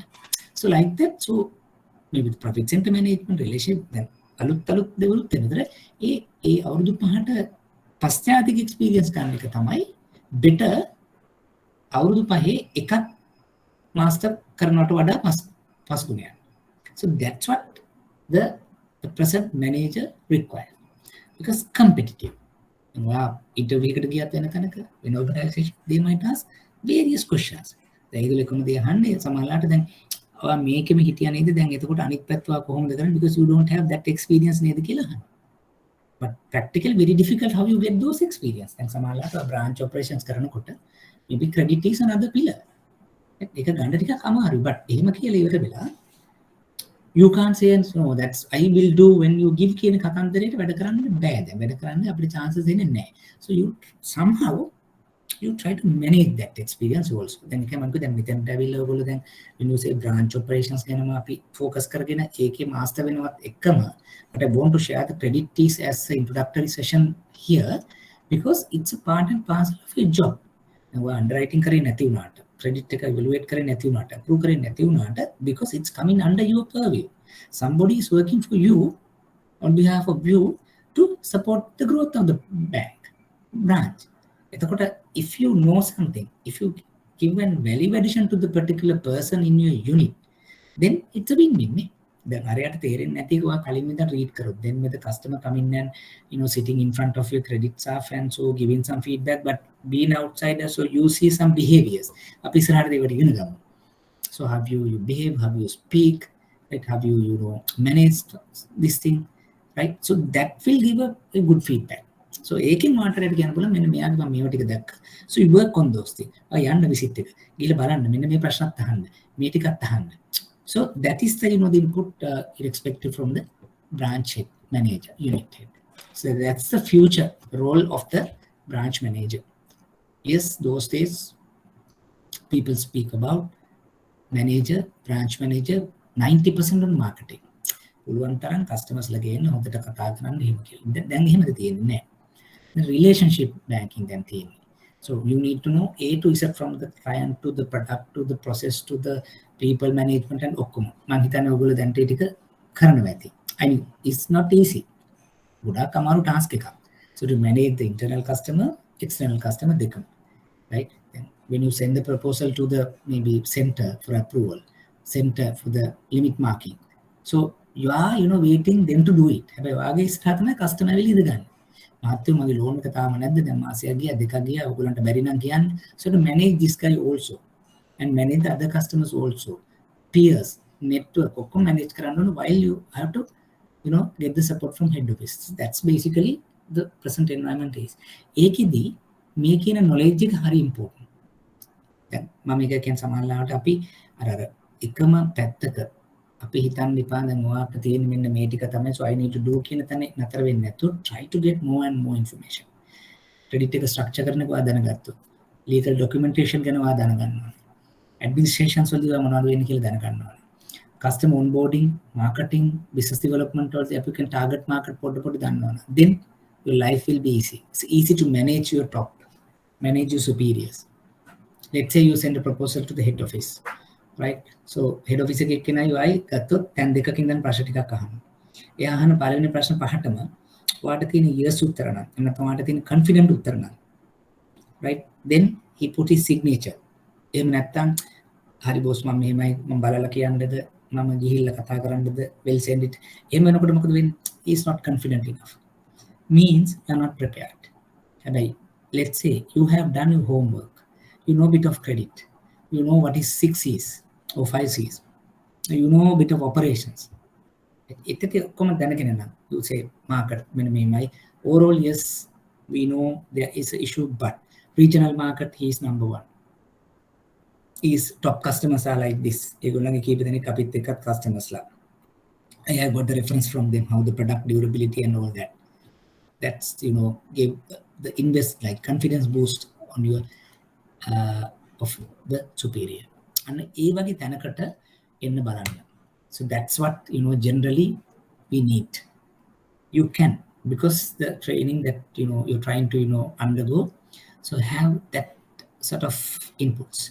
So try to get some, maybe 1 or 2 points today and see whether you can practice like this. Maybe the example that I just discussed, so you practice on that.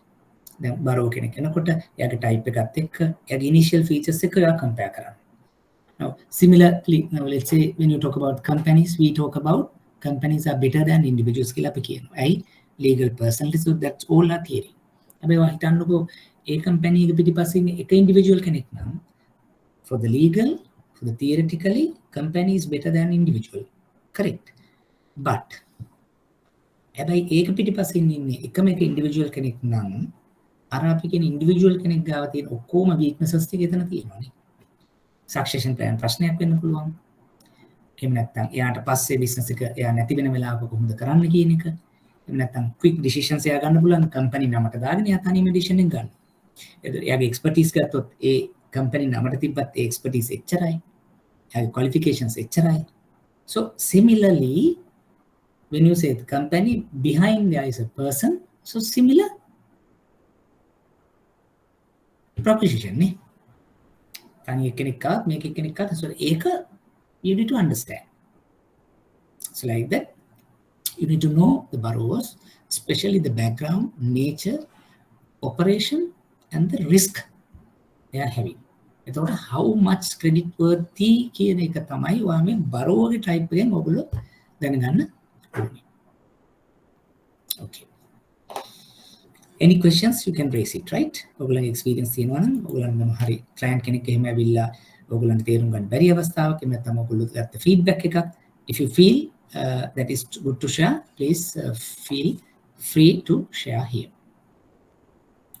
මේ ටික තමයි අපි ඉස්සරහට products ටික ඉගෙන ගන්නවා. Generally in a bank, in organization, so we need to master consumer credit, commercial credit, development credit, international credit. I think you may have experience in most of these products under your bank also, under your organization also. Like consumer, obvious. You might do personal, credit card, housing, and even hire purchase and those things. Commercial credit like SME, except the corporate loans, I am not exactly sure whether you undertake corporate, but probably at your head office level, they might also undertake some corporate financing as well. So development, microfinancing, probably you might do at some level. Project loans, it depends on how you undertake, especially high-end SMEs and the project like corporate type of financing. International trade, irrespective individual, SME, corporate, you do export and import financing. Hope, I think these things being accommodated by you. Any contradictory views, Amali? ඔයගොල්ලෝ මේවා කරනවද? එහෙම නැත්නම් ඊට වඩා වෙනස් දේවල් කරනවද? Ushan?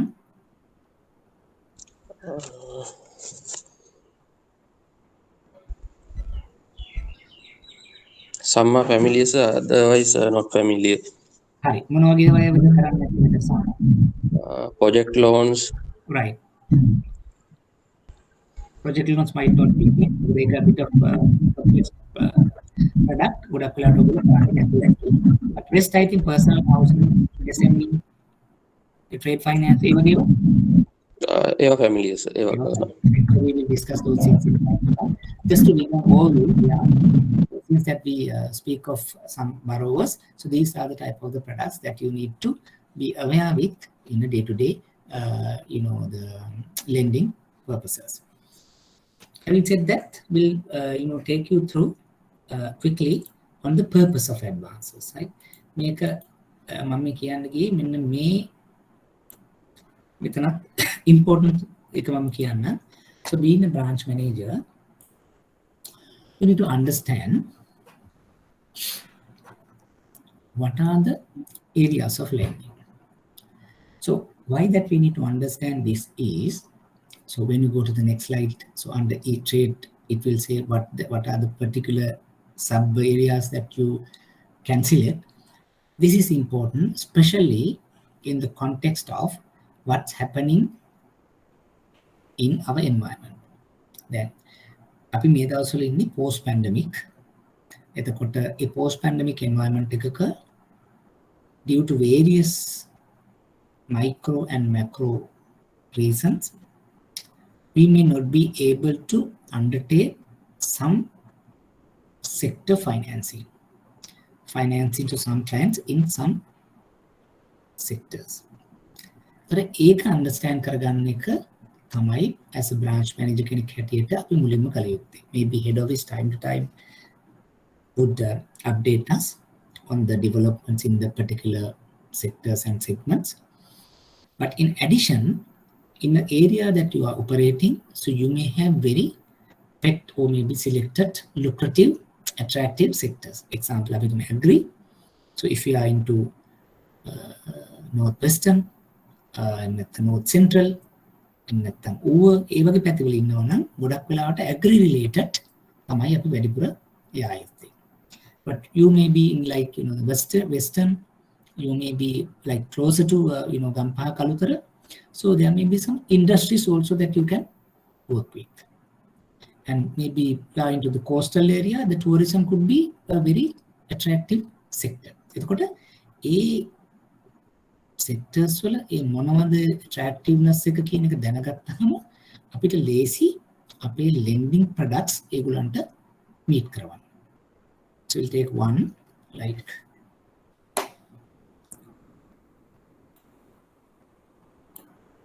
අපි trade වගේ product එකක් ගත්තොත් area එකක් ගත්තොත් these are the things that we can provide to our clients.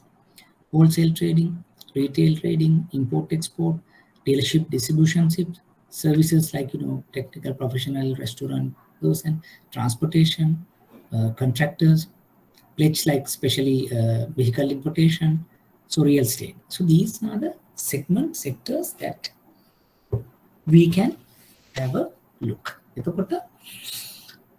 I'll take one segment and explain, and then you can read about this thing also as a unit head, as a branch manager. So how important these classification, right? Now, generally, when you plan your budgets, smart head office එකකින් ඔයගොල්ලෝ අහනවා ඇති liabilities මෙච්චර, assets මෙච්චර. එතකොට assets අපි grow කරනකොට you can go by the product by product. අපි එතනිනුත් නතර වෙලා අපි ඊළඟට කරනවා මොනවද sectors අපිට යන්න පුළුවන්. දැන් අපි let's say if I am from Kurunegala. හරි එතකොට මම දැනගන්න ඕනේ right කුරුණෑගල මට යන්න පුළුවන් segments මොනවද? මගේ lending undertake කරන purposes මොනවද? product අපි ගොඩාක් જાති ඉගෙන ගත්තට ඒ product map වෙන clients ලා හොයන්න. ඒ clients ලා ඉන්න segment එකකින් එතෙන්ට ගියාම අපි ඒකට කියනවා target market approach එකක් කියලා. එතකොට ඒක තමයි දැන් branch manager කෙනෙක් හැටියට so we need to map it out. When you say wholesale retail කිව්වහම retail lending හැම වෙලාවකම අපිට practical වෙන්නේ නැති වෙයි මොකද we talk about so many individuals, but if you focus one or two wholesalers in a particular area, then you can provide so many products to these people. Maybe the bank guarantee, overdraft, short-term loans, right? So lot of things that you can provide. එතකොට ඒ products ටික map කරන්න ගියාම clients ලට අපි දැන් clients ගැන ටිකක් ඉගෙන ගත්තා briefly products ටික ඉගෙන ගන්නකොට ඕ දෙක map කරනකොට ලේසි වෙන්නේ you need to understand a target sector, target market එක. ඒ target market එක හොයාගත්තාම එහෙම නැත්නම් ඒ target market maybe head office might support you. එහෙම නැත්නම් you need to do a soul searching exercise at your regional level, branch level. Sajit, any idea how you are going to do this in general? ඔයගොල්ලෝ කොහොමද මේ වගේව කරන්නේ? දැන් සාමාන්‍යයෙන් අපි තුකෝ branch unit head කෙනෙක් නම් ඔයාගේ target එක head office එකෙන් දෙනවද? එහෙම නැත්නම් ඔයා branch එක අපිට තියෙන environment එකකින් ඒ market එකකින් information අරගෙන ඒක fine tune කරනවා. කොහොමද ඔයගොල්ලෝ මේකට ලැහැත්ති වෙන්නේ?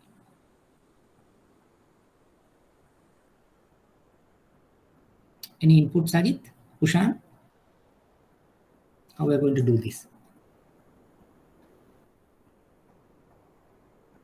අපි හිතමු මොකක් හරි sector මෙන්න මේ sector එකට lend කරනවද නැද්ද කියන එක. මේ area එක is attractive ද නැද්ද කියන එක who decides?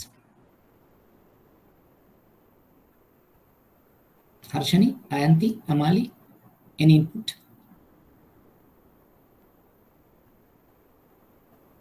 කවුරු හරි කියන්නේ අපි වැරදුනාට කමක් නැහැ. So then we can think about, then I can guide you on that way. කොහොමද ඒක වෙන්නේ?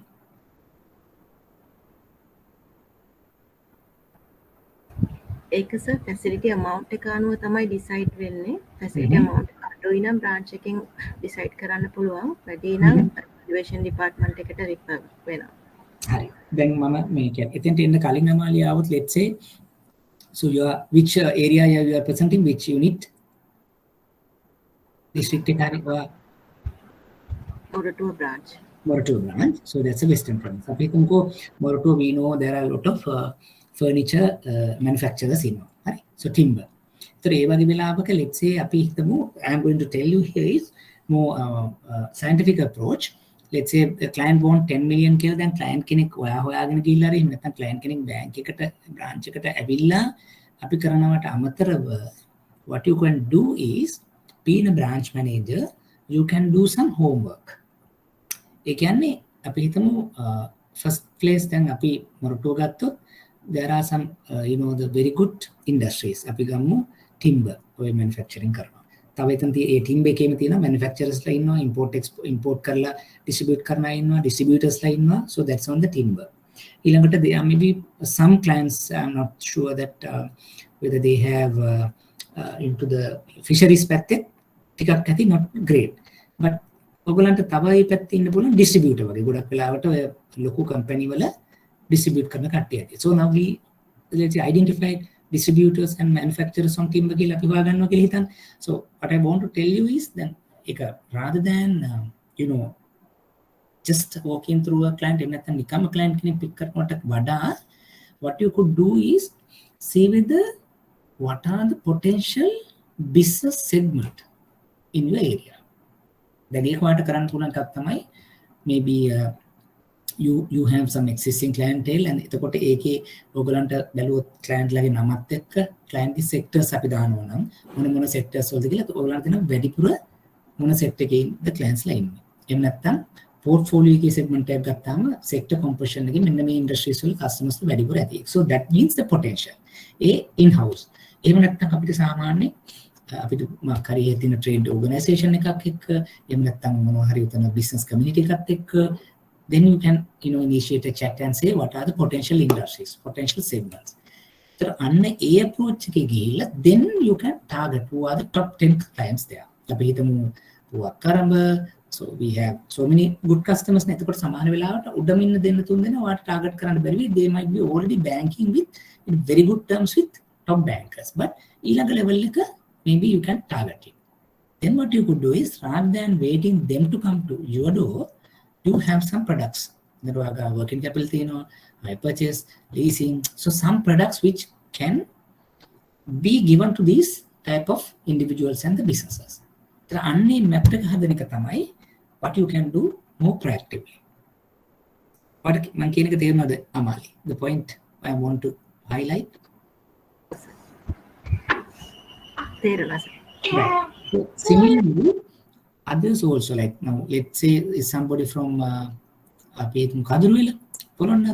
so what's the happening industries could be paddy. Let's say now if you are waiting in the branch and the customers to come to you, there may be various customers can come to you, like maybe the rice milling karna enna puluwan, paddy stockist kenek enna puluwan, එහෙම නැත්නම් farmer කෙනෙක් වෙන්න පුළුවන්, එහෙම නැත්නම් supplementary like the දැන් ඔය bags මහන machine වලුත් අඩියා කරන එහෙම එන්න පුළුවන්, එහෙම නැත්නම් value added rice කරන කට්ටිය ඉන්න පුළුවන්, importers ලා ඉන්න පුළුවන්. So there may be so many clients that you can find in the paddy sector. So what you could do is, then අපි හිතමු paddy හොඳයි, නමුත් then you can think about what is the risk appetite of your bank. දැන් අපි මේ වෙලාවේ farmers ලාට අපි දෙනවද? සමහර වෙලාවට we might not. Right? මොකද දැන් පොඩි ප්‍රශ්න ටිකක් අපිට තියෙනවා. හැබැයි සමහර වෙලාවට අපි දකිනවා දැන් ඔය ඒකේ අර රයිස් මිලින් කරන කට්ටියට, ඒ කියන්නේ ෆැක්ටරි එකක් ඕන් කරන කෙනෙකුට අපිට ෆැසිලිටි එකක් දෙන්න පුළුවන්. ඒතර what you could do is, rather than waiting them to come to you, you can do exercise and idea on what is the paddy sector all about in and around Polonnaru. එතකොට කවුද top millers la, kawuda exporters la, kawuda importers la, kawuda suppliers la. එතකොට හොයාගෙන then you think you discuss with your head office, your regional management. ඉතින් අපි කියනවා right අපි මෙන්න මේ ticket size වලට යමු. මිලියන 5ක් 10ක් අතර medium size rice millers වලට capital expenditure වලට මෙහෙම working capital වලට මෙහෙම mortgage එක කරගෙන අපි පොඩි proposition එකක් හදාගන්නවා. එතකොට ඒ හදාගත්තාම අපිට ලේසි client එන්න කලින් අපි ගාව තියෙන product categories ටිකත් අරගෙන we can go to the client and get information and maybe the more proactive approach. ඒකට අපි කරන target marketing එකක් කියලා. So that is the best way out. මොකද දැන් අපි කොච්චර කිව්වත් because of the competition and all that සමහරට customer කෙනෙක් අපි ගාවට එනකොටත් හොඳයි. හැබැයි එයා හැම තැනකටම ගිහිල්ලා අපි ගාවට එන්නත් පුළුවන්. ඒතකොට ඒ deal එක අපි කරන විදිහ අනුව මිස් වෙන්නත් පුළුවන්. But when you are proactive, when you do your homework, when you go and visit the customer and explain, so we have found out that you are so and so, these are your operations, so අපේ products එක මේකයි, අපිට මේ විදිහට වට අයිකෝ leasing hire purchase වගේ දෙන්න පුළුවන්, වගේ දරුවෝ ඉන්නවා නම් ඒගොල්ලන්ට savings වගේ දේවල් දෙන්න පුළුවන්, personal loan මෙහෙම, house loan මෙහෙම, working capital. So that's a relationship that you are talking about. So එකකින් අපි පටන් ගන්නවා වෙන්න පුළුවන්. Maybe initially you start with the liability. එහෙම නැත්නම් 1 million 2 million overdraft facility you might give in on a clean basis. එයා හොඳ client කෙනෙක්. එයාව අපිට acquire කරගන්න නම් අපි initially 1 million 2 million clean line එකක් දෙන්න against the cash flows. හැබැයි එතකොට එයා දන්න right මෙයා මට ඇවිල්ලා නිකම් OD එකක් දුන්න මිලියන 2ක clean. Why not I go for the next time with the property. ඔන්න එයා property එක කරන් term loan එකක් ගන්න. So that's how we are going to do. හැබැයි මෙතනදී තියෙන risk එක අඩු වෙන්නේ කොහොමද? ඔයයි වැඩ කරේ set එක කොහොමද? ඒකේ හොඳ කට්ටිය කවුද? ඒකේ තිබ්බ issues මොනවද? දැන් ඒවට අපිට හොයන්න කල් තිබුණා. නැත්නම් කස්ටමර් කෙනෙක් කෙලින්ම ආවිල්ලා අපි ගාවට ඇවිල්ලා එයාගේ හොඳ නරක බල කරනකොට සමහරට overall industry ගැන අපිට අදහසක් නැහැ. I know it's not easy thing to do. Maybe at a head of level sometimes that you can have maybe industry analyst කෙනෙක්. Then if you take my bank, we have a person so appointed and deployed by the finance department and he does industry analysis for bank. ඒකේ මුළු ඔක්කොම අපිට fine tune කරලා දෙන්නේ නැහැ, but he time to time අපි කියනවා right එයා පැඩි සෙට් එක මුළු industry study එකක් කරලා central bank එකෙන් එතකොට අනිකුත් trade chambers වලින් ඔයා ඔක්කොම opinion අරගෙන කියනවා right SMEs ලට මෙන්න මේ වගේ products මෙන්න මේක mid market වලට මේක corporate banking වලට මේක කියලා එයා අපිට දෙනවා මෙන්න මේ වගේ තමයි හොඳ. අපිට එහෙම එකක් තියෙනවා නම් හරිම ලේසි අපි ඒ caliber එකට වැටෙන ඒ segment එකේ ඉන්න ඒ clients ලට අවශ්‍ය products ටිකත් අපි හොඳ දැන් අපිට tailor made කරගෙන යන්න පුළුවන්. එතකොට අන්න ඒ විදිහට තමයි අපි book එක grow කරන්නේ. So that is easy. මොකද එහෙම කරනකොට අපි high level risk ඕවම understand කරනවා. ඒක mitigate කරන්න මොකද්ද කරන්න කියලා තියාගෙන තියෙනවා. නැත්නම් අපිට individual client to client කරන එක අමාරු නෑ. but ඒකට වඩා අරක practical. So see whether that you can do at least 1 or 2 segments. Set the target market approach. Then මේක සමානලාට ඔයගොල්ලෝ then maybe like initially it's maybe a very the startup project but කරගෙන යනකොට ඔයගලන්ට තේරෙයි කොහොමද මේකට data ටික හොයාගන්නේ central bank එකේ annual report එකට යන්න පුළුවන් නැත්නම් trade chambers වලින් ගන්න පුළුවන් නැත්නම් statistical department එකෙන් ගන්න පුළුවන් නැත්නම් අද export development board එකෙන් ගන්න පුළුවන් so many things that දැන් අපි වැඩේට බැස්සාම දැන් අපි හිතමු when you talk about Amali you're telling about Moratuwa there may be some exporters also අපි ඒක දන්නේ නැහැ. ඒතර exporters මොරටුවේ ඉන්න exporters ලගේ list එක ඔයාලට ගන්න පුළුවන් තැනක් තියෙයි. Then you see who are the exporters what they are going to do. එතකොට සමහරවිට ඕගොල්ලන්ගේ risk appetite එකත් එක්ක එහෙම නැත්නම් ඕගොල්ලන්ට කැමති නම් මෙන්න මෙයාගේ ටිකක් කරන්න then you can select 3-4 exporters. ඊට පස්සේ you can see what are the products you have. Right? International trade වගේ තියෙන export import තියෙන සමහර products then you can go and tell them so we also offer these under these terms. So probably they might be happy now that මේගොල්ලෝ ඇවිල්ලා මටම කතා කරා should I do bank? Yes. එතකොට මම කියන්නේ generally අර path එක තියෙන ගමන්ම see whether you can do something new, fresh. Okay. So basically the first part today I actually shared the overall the credit perspective, right? So we discussed about what is credit, why it is important. In terms of bank, what are the sources of funds?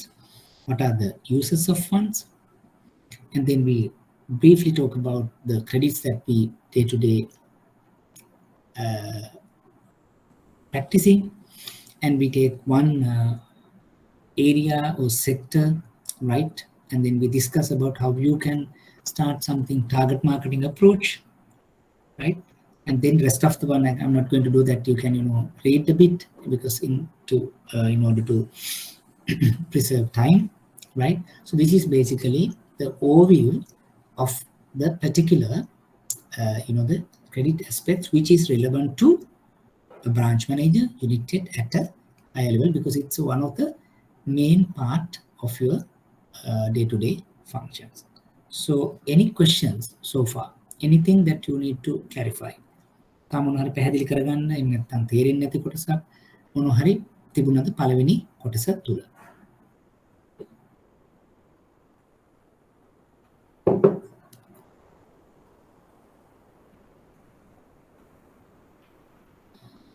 Amali, අයන්ති, Sajith, Ushan, Harshani පැහැදිලිද? එහෙම නැත්නම් මේක තේරුණාද? වටිනාකමක් දැක්කද මේ කරපු කොටසේ? මොන හරි දෙයක් තියෙනවා තව ඇඩ් කරන්න. අපි ඊළඟ එකට move වෙන කලින්.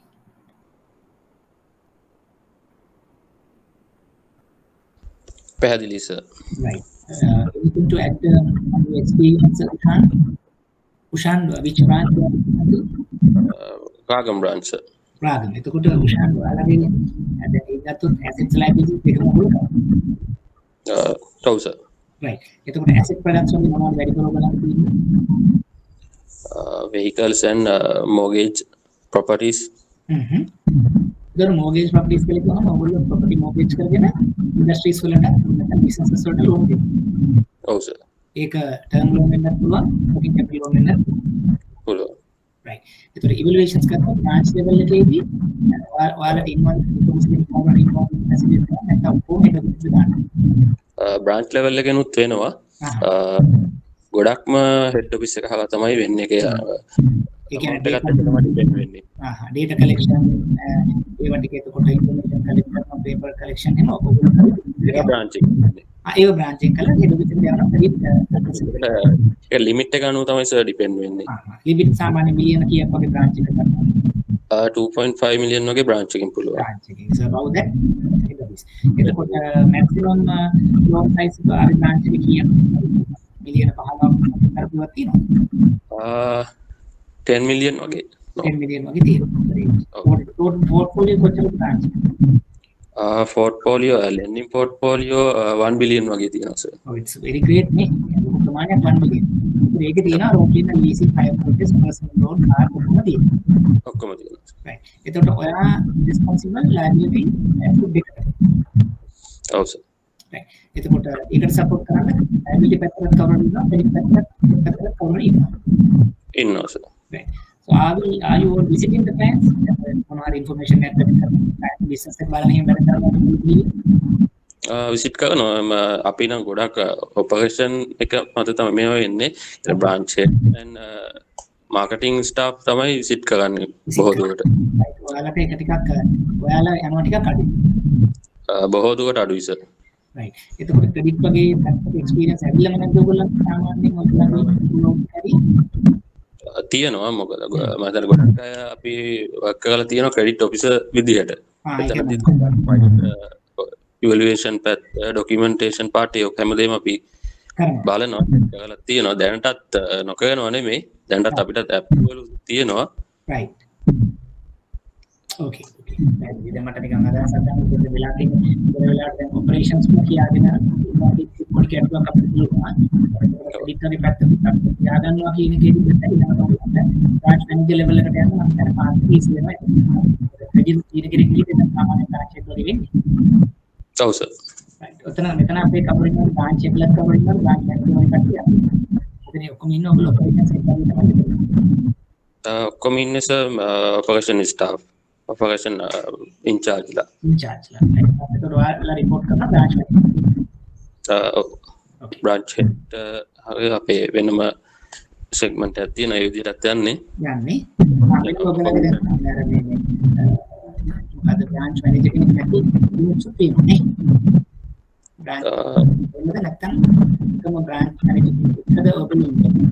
branch manager and operation in charge. right මට තේරෙනවා ක්‍රෙඩිට් ටික ඇත්තටම බ්‍රාන්ච් මැනේජර් through යන්න ඇති ඔයගොල්ලන්ගේ through යන්නේ නැහැ ඔපරේෂන්ස් ලිමිට් එකක් තියෙනවා right most of branch it through okay thank you okay so yeah so අපි දැන් ඊළඟ ඒරියා එකට යමු මේකදී අර ඊටු ටික නිකන් ඇත්තටම මේක කියව ගන්න මොකද අර එකක් දිගටම මම නොකරන්නේ සමහරලාට දැන් අර ඔයගලන්ට එක එක්සැම්පල් එකක් ඒක පැහැදිලි වුණාම එතකොට ඒ overview එක ඇති මොකද දැන් අර ශාන් පැහැදිලි කරා වගේ මොකද day to day ගොඩාක් ඔයගොල්ලෝ ඩීටේල් මෙතන යන්නේ නැති වුණාම ඒකේ ප්‍රැක්ටිකල් ගති අඩු වෙන හින්දා තමයි මම අර ඕවරෝල් මේ ටික මේ දැන් අද සහ ඊළඟ සතියේදී මම මේ කරන්නේ දැන් ඊට පස්සේ ඩිරෙක්ට්ලි ඔයගොල්ලන්ගේ සබ්ජෙක්ට් මැටර්ස් ටික වෙනම කරගෙන යයි. මොකද මෙතනදී මට ඕන උනේ අර ක්‍රෙඩිට් ඉන්පුට් එක මොකද දැන් අර ශාන්ති වගේ සමහර කට්ටිය ඔයගොල්ලෝ දැන් ක්‍රෙඩිට් කරලත් මෙතෙන්ට අවිලා ඉන්නවා. It's a kind of a refresher that I am trying to share with. එතකොට මේ ටික ගොඩක් වෙලාට වැදගත් අර ඔයගොල්ලෝ approval එකක් කරත් නැතත් overall view එකක් ගන්න එක වටිනාකමක් තියෙනවා ඔයගොල්ලන්ගේ day to day banking වලට සහ future career එකට. So we will move to the next part.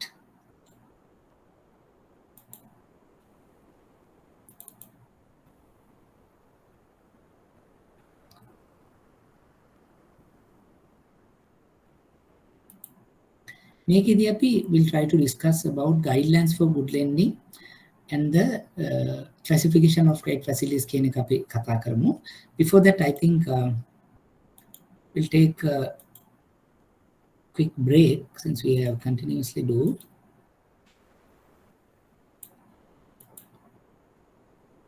Right. So what we'll do is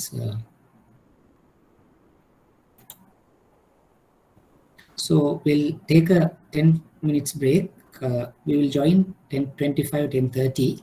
So we'll continue the rest of the the presentation and on what are the good lending, what are the principles, right? So when you undertake, when you're onboarding, when you are dealing with the customer, what are the things, right? Being a credit officer, being in a branch manager, so being in the operational health, what should you know when you're onboarding a client? So we will discuss those things after the break, right? Okay, so we'll meet at 10:30 and then we will proceed.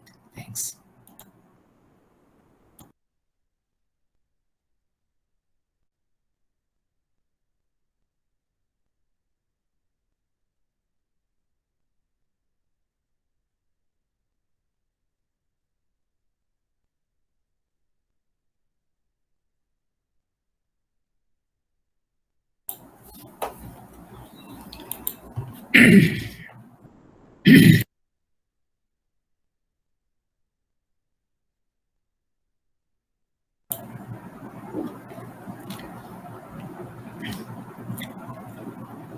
Okay, let's start. So the second session එකේදී part 2 එකේ මම ඔයගොල්ලෝත් එක්ක කතා කරන්නේ අපි lending එකක් එහෙම නැත්නම් credit එකක් නැත්නම් customer කෙනෙක් onboard කරනකොට මොනවද අපි බැලිය යුත්තේ? කියන්නේ දැන් අපි කියවනේ මුලින් customer කෙනෙකුට credit එකක් කරනකොට so it's a like total process, right? So from A to Z, you need from the business development to onboarding to it is a client facility එක දීලා එතකොට ඒක disperse කරලා approve කරලා disperse කරලා එතකොට එයාගේ operations ඔක්කොම ඉවර කරලා recover කරලා follow up එකක් එහෙම නැත්නම් ඒකේ learning points උත් ඉගෙන ගන්න එක තමයි credit management කියලා අපි කිව්වේ. එතකොට දැන් මෙහෙම credit එකක් manage කරන්න නම් අපි credit එක හරියට දීලා තියෙන්න ඕනේ. Maybe it is common for branch manager වෙන්න පුළුවන්, credit manager වෙන්න පුළුවන්, operations manager වෙන්න පුළුවන්, කාට ගත්තත් අපි අපේ role එක play කරනකොට අපි හරියට credit එක කරාද? Maybe credit manager role එක තියෙන්නේ අපි කියනවා credit worthiness එක හරියට මෙයා check කරනවා. branch manager ඔය කියන විදිහට දැන් මම අර කිව්වාගේ overall view එකක් bank එකේ policy procedures ඔක්කොමත් එක්ක ඒක අපි අනුකූල විදිහට credit එක කරනවා. and දැන් operations පැත්තෙන් ගත්තොත් ඔයගොල්ලන්ටත් වගකීමක් තියෙනවා pricing පැත්ත හරියට යනවද, liquidity level කොහොමද maintain කරන්නේ, එතකොට operations වලදී අපි client කෙනෙක්ගේ facility එකක් maintain කරනකොට මොනවද වෙන්නේ. so ඒ වගේ අපි අර හැමෝගෙම collective effort එකක් තමයි මේ credit කියලා කියන්නේ. Right? Then we can't say that it's not my duty, it's up to no, it's not. මම කලින් කිව්වා දැන් උෂාන් මට suggest කරා, so you started the career in somewhere down the line to branch අපි තුන් counters වල ඊළඟට credit පැත්තට ඊළඟට operations, then later you move to the branch managers, so like that, so your path will be more in the future. එතකොට ඒ තැනකදී අපිට operations, yes, we should master, and similarly credit also need to have it if you go on the ladder. එතකොට credit පැත්තෙත් අපිට අවශ්‍ය කරන not everything, maybe අවශ්‍ය කරන areas ටික අපි දන්නවා නම්, so sometimes maybe during a branch meeting, during a regional meeting, so you can give your inputs, right? So that may be highly appreciated because not everybody is doing that, that job. සාමාන්‍යයෙන් වෙන්නේ මේ මගේ කැලලනේ මම මේ ටික විතරයි, why should I කියන තර එහෙම කරන්න එපා. So then earlier session එකේදී we started learning about a target market. අපි කොහොමද customer කෙනෙක්ව select කරන්නේ? අපි කොහොමද set එකක් අපි මේක lucrative, attractive කියලා කියන්නේ. So then since you have some notes, ideas, then why not you contribute in your branch meeting? And අපි මේ පැත්තේ මෙන්න මෙහෙම දෙයක් කරමු. මෙන්න මේ විදිහට කරොත් හොඳයි. Because better than before the other guys going, other banks going, so we can approach අපිට tailor made product එකක් මෙන්න මේ segment එක මේ customer base එකට අපිට හදලා offer කරන්න පුළුවන්. So that is the advantage. අපි processing පැත්තෙන් ගත්තොත් අපි support එක, credit පැත්තෙන් ඒ support එක, marketing ඒ support එක. So then it's a collective effort. ඒක තමයි අර අපි කතා කරපු application එක කියලා කියන්නේ. Right. When come to this guidelines, when මේක ගොඩක් important. Generally, those days we were very much onto the collateral, asset-based lending. Right now, I am not going to tell that we are not going to do, but those days is predominantly we were happy with asset-backed collateral-based lending. මොකද ඒ දවස්වල අපිට අතිතරම් collateral තිබුණා. Quality collateral තිබුණා. Customer was willing to provide those things. But right now it has been changed. Because the clients also does not have adequate collateral to pledge, or they are reluctant, right? Or they are better bargaining position. So now we move to the cash flow based lending, and skill lending. So we need to understand that, right? Yes, higher purchases, leases, housing loan. Yes, even right now we do collateral based cashback, pawning, gold loans, right? Similarly, we undertake working capital financing. We undertake some extent of cash flow based lending like project financing, which you are not very much familiar, but other banks does. The banks do. So there are ADK වෙනස තමයි අපි cashback එකක් කරොත්, gold related එකක් කරොත්, value of the collateral එක බලලා ඒකෙන් percentage එකක් තමයි අපි loan එකක් හැට දීලා තියෙන්නේ. But skill based cash flow based වලදී අපි දකින්න දේ තමයි irrespective of the collateral ගන්න නැහැ කියන එක නෙවෙයි. ඊට වඩා අපිට වැදගත් වෙනවා cash flow එක. හිතමු you are trying to finance a client debtor position, right, through a working capital financing. STL එකක් දෙනවා කියලා. කොහොමද STL එක අපි settle කරගන්න plan කරන්නේ? So we ask the client to submit post status checks. හරි ඒ checks ටික realize වෙනකොට එක එක දවස් වලට ඒකෙන් තමයි මගේ loan එක settle වෙන්නේ. Because we know for sure there is a dedicated cash flow. It's stock financing. Client කෙනෙක් import කරනවා and sell කරනවා. ඒත් අපි import කරනවා. LC එකට හරහාගෙන import කරන goods ටික අපි pledge වෙනවා. Documents ටික pledge කරගන්නවා. ඒත් ඒ goods ටික විකිනෙනකොට we know for sure that they can settle our dues. අපි කඳුළු වල පැත්ත ගත්තොත් pledge facility එකක් කරොත් paddy අපි store කරලා ඒ paddy stock එක sell වෙනකොට ඒ proceeds වලින් loan එක settle වෙනවා. So that is about cash flow based lending. Then we need to understand those propositions, those new developments. Then yes, understand. So you may be not directly involved with the credit day to day. However, you need to understand the client's requirement. Then client කෙනෙක් සමහරවිට එන්නේ check එකක් pay කරන්න. නැත්නම් draft එකක් collect කරගන්න. නැත්නම් payment එකක් deposit කරන්න loan එකක් ගන්න. හැබැයි එතකොට if they want to know a bit about the rest of the products, rest of the process, rest of the developments අර මුලින් කතා කරා වගේ. So it's good that you also know it. Then you can tell, this is what initially, so why not you talk to this? This we can provide. So maybe extended support can be given by somebody else. So that's how you manage your customers. Right? මම කිව්වාගේ one stop shop එකකට අපි එන්නේ. හැමෝම හැමදේම අපි දැනගෙන අපි ඉන්න එක අපිට better. එකක් තමයි personally I can be groomed as a next level, and as a team so we can have more business to the unit. Then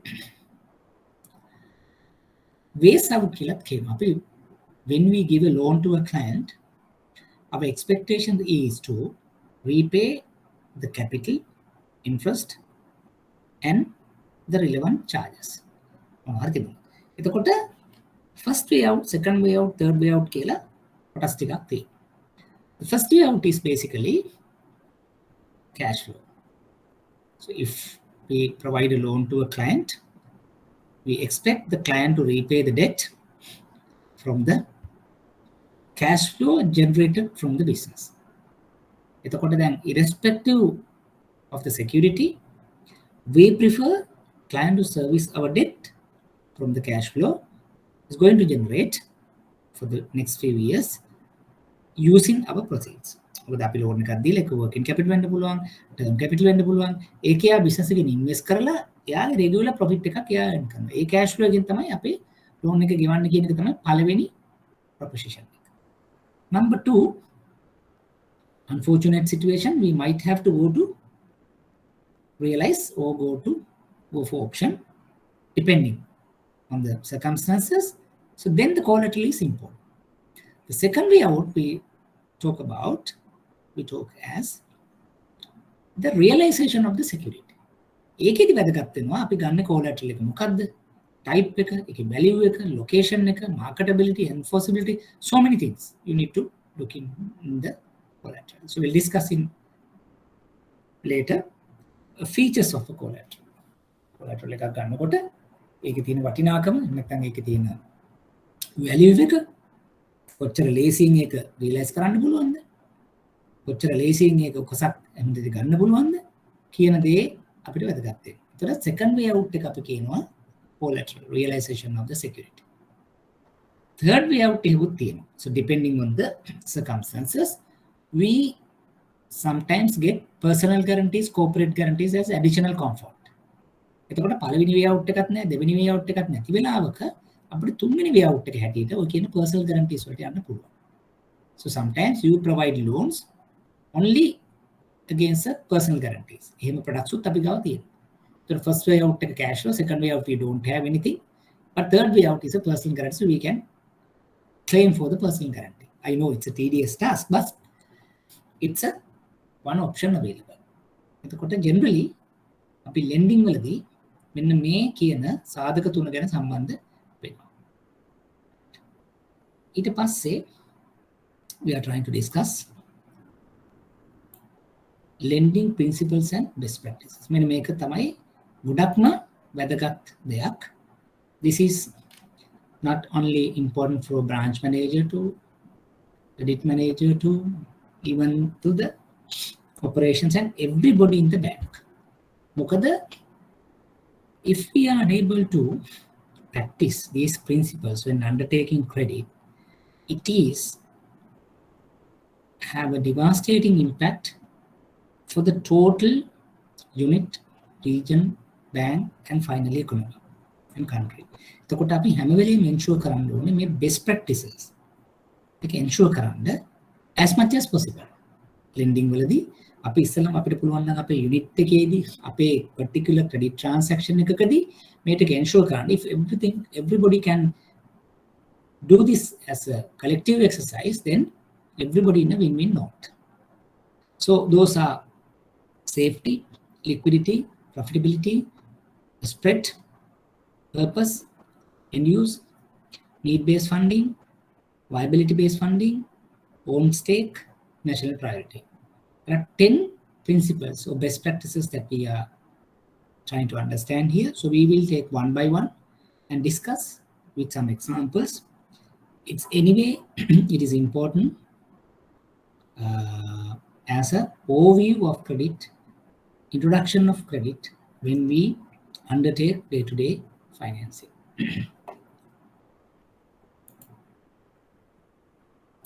Right. What is the safety? So we being bankers, this is very critical component. Why? Because we raise this money from the depositors and then we on lend to the borrowers. The responsibility to assess the creditworthiness of the borrower to ensure the timely and efficient and effective recovery of the particular credit debt. So if we are unable to assess the creditworthiness of the borrower, then we first place in a difficulty collect it, then your branch like that go on. So end of the day, it's a willful defaulter, it's a defaulter. So NPL, provisioning, impairment, impact to the bottom line. So personal plus the official. So many impacts could happen. So as a managers, as a credit officers, we need to ensure the recovery of the particular debt. Eka puluwan තරම් ensure කරන්න ඕනේ. දැන් අපි කියන්නේ නෑ loan එකක් දුන්නාම bad වෙනවා කියන එක සාමාන්‍ය දෙයක්. හැබැයි අපි පුළුවන් තරම් ensure කරනවා එහෙම loan එකක් bad නොවි තියාගන්න.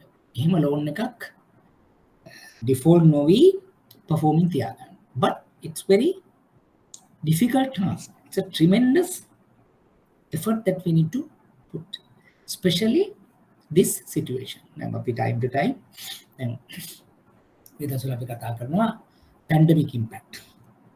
COVID-19 pandemic still not over.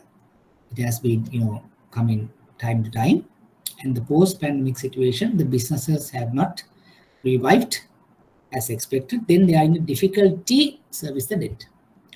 Yes, as a collective initiative, we offered them moratorium and other concessions, but still there are some customers who are unable to come up out of that trap, out of the difficulties, and unable to service the debt as expected. That's safety is important. Then make ensure කරන්න බැරි වෙනවා කියලා කියන්නේ අර අපි කතා කරගත්ත විදිහට ඒ debt එක recover වෙන්නේ නැහැ. එතකොට credit risk එකක් හැදෙනවා. කොහොම ගිහිල්ලා අර මම කිව්වාගේ provision වෙලා ඉතින් ලොකු ප්‍රශ්නයකට අපි මුහුණ දෙනවා. So that is we need to ensure that as much as possible the safety of funds we are accommodating to be preserved. That's one. ඊළඟට අපි කරනවා liquidity කියලා එකක් තියෙනවා. ඒක තමයි දෙවෙනි principle එක.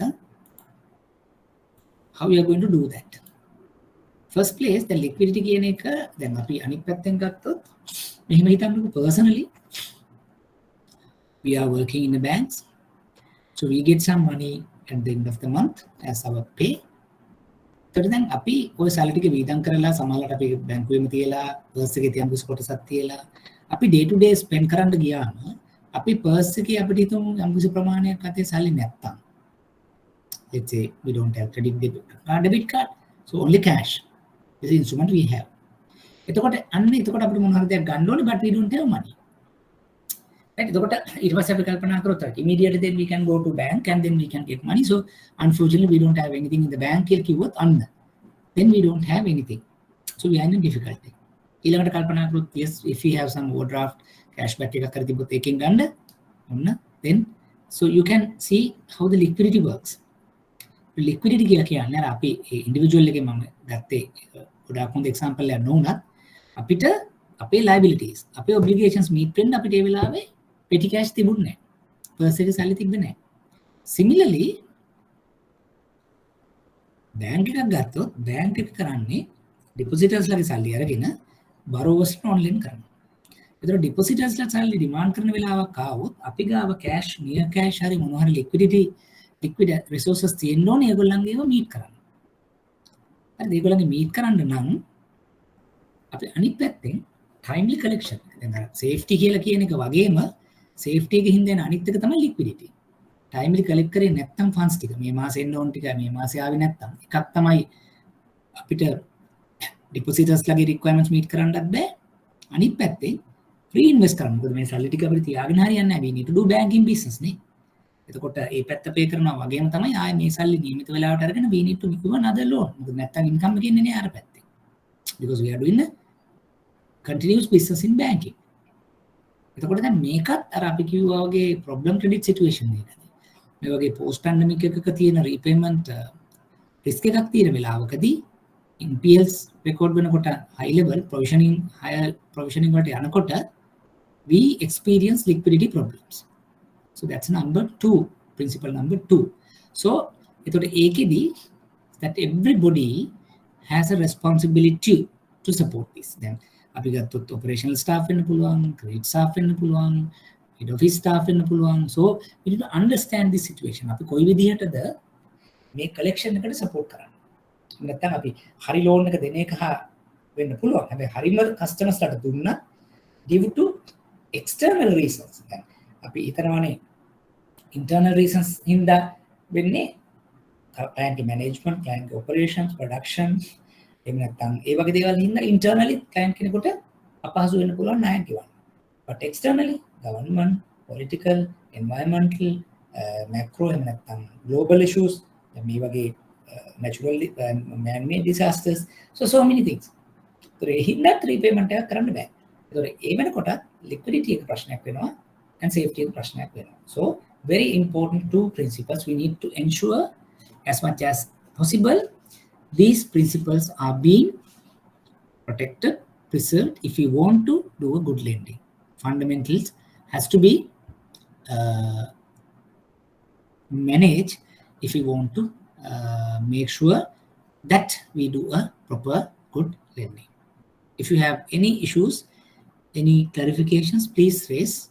I mean, so we can discuss and we can continue and you can add some further value on that. So please, raise. You are all welcome to have clarifications if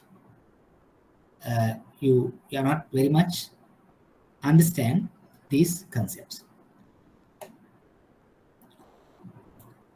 The third one, profitability. මේක නම් මම හිතන්නේ පැහැදිලි කරන්න දෙයක්ම නැහැ. මොකද හැමෝටම වැදගත්. Whether you do operations, you credit, or branch, or whatever, profitability is very important. Key element for any business, including banking, sound decisions, cost of funds, transaction cost, other related risks. So those are the parameters to decide this profitability. So being the operations staff, you also can contribute a lot in terms of managing transaction cost, improve efficiencies by improving productivity, even the cost of funds, because you might able to bring using your channels, using your contacts, you to bring lower cost funds to the bank. And you can also manage some transactions depending on the the technology, depending on the techniques, and depending on the processes you adopted, so you can manage those things. So ultimately, what it tells is you have a lower cost of funds, where you have improved margins, which impact your bottom line, which decides even your remuneration, your bonuses, incentives, right? So many things, have an impact based on the profitability you are earning, right? Fourth one, that is a spread. මොකක්ද මේ spread එක කියලා කියන්නේ? අපි කියනවානේ all eggs in one basket කියලා. ඒක හොඳ නෑ කියලා. ඒ වගේ තමයි. Then let's say you are trying to do, it's correct for asset and liabilities both, right? එතකොට ඔක්කොම දේවල් එක තැනකින් නම් ගන්න. අපි හිතමුකෝ deposits example එකට ඔක්කොම ඔයාගේ තියෙන ලේසියට term deposit විතරක් නෑ. Then you have some issue because එකක් cost of funds වැඩි, අනිත් එක තමයි ඒවා mature වෙන විදිහ අනුව ඔයාට lend කරන්න තියෙන අපහසුතාවය. Right? එතකොට different requirements of these term depositors. Right? එතකොට ඒක ලේසි වැඩක් නෙවෙයි ඔක්කොම දේවල් term deposits. But what if you have something term deposit, something demand deposit in even another bank, or maybe savings, minor savings, other different savings products with different maturities, different features. එහෙම තියෙනවා නම් ඒක mix එකක්. ඒතර concentration එක එක තැනක නෙවෙයි තියෙන්නේ. එතකොට a mix of liabilities. Similarly assets. අපි assets ගත්තොත් අපි retail assets තියෙනවා, SME නැත්නම් SME assets තියෙනවා, corporate assets තියෙනවා. එතකොට අපි කරන retail විතරක් නම් we might not be survived in a long run. ඒකයි ඔය retail banking පටන් ගත්ත බැංකු ටිකෙන් SME බැංකු corporate විදිහට ටික move වෙන්නේ. මොකද retail lending කරලා අපිට කරන්න බෑ. even under the retail අපි හිතුවොත් නෑ අපි credit card විතරයි. අපි personal තමයි හොඳටම කරන්නේ. housing loan තමයි අපි හොඳටම කරේ. ඒ වගේ කියලා එකක් විතරක් කරගෙන ගිහිල්ලා you can't survive because we never know something happened to the personal loan market or credit card market, housing loan market. So you have devastating impact. If you remember, some time back, maybe 6-7 years back, suddenly gold prices crashed. Right? එතකොට ගොඩක් බැංකු except few has invested or grown their portfolio under pawning in an aggressive way. Suddenly මොකද වෙන්නේ? රුපියල් 90000ට තිබ්බ පවුන් එක 50000ට බහින්න ගත්තා. එතකොට කස්ටමර්ස්ලා ඩිෆෝල්ට් කරා. ඇත්තම කස්ටමර්ස්ලා තිබ්බ රත්තර ගෙනත් දුන්නා බැංකු වලට. මේක පිට වැඩක් නැහැ. So the huge loss, capital loss, provisioning. සමහර බැංකු 25 billion was the pawning portfolio. ඒ මොකද උනේ?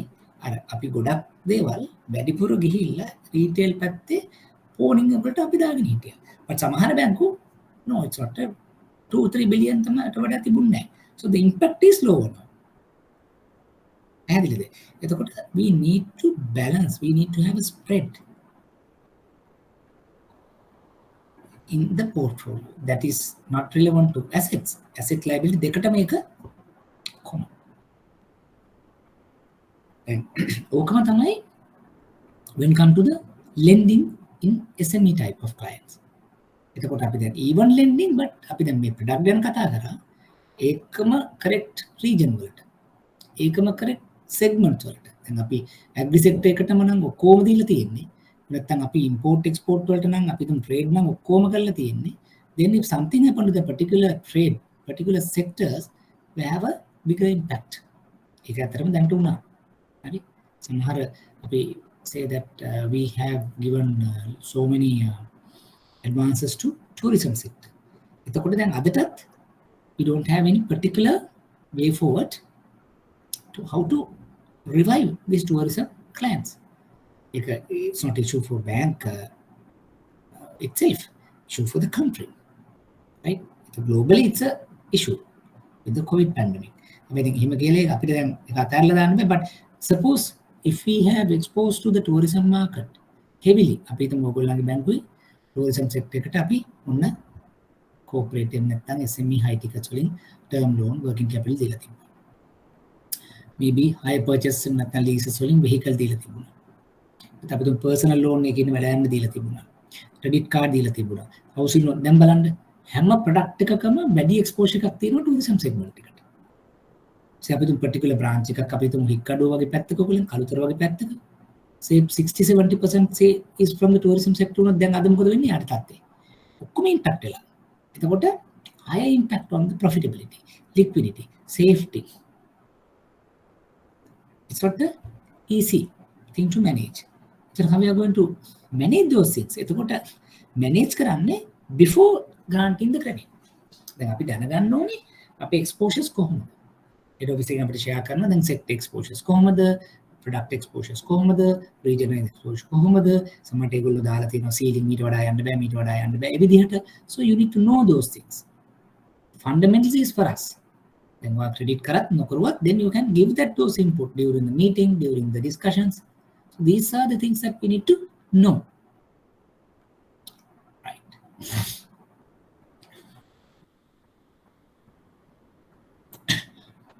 Then next one is the purpose.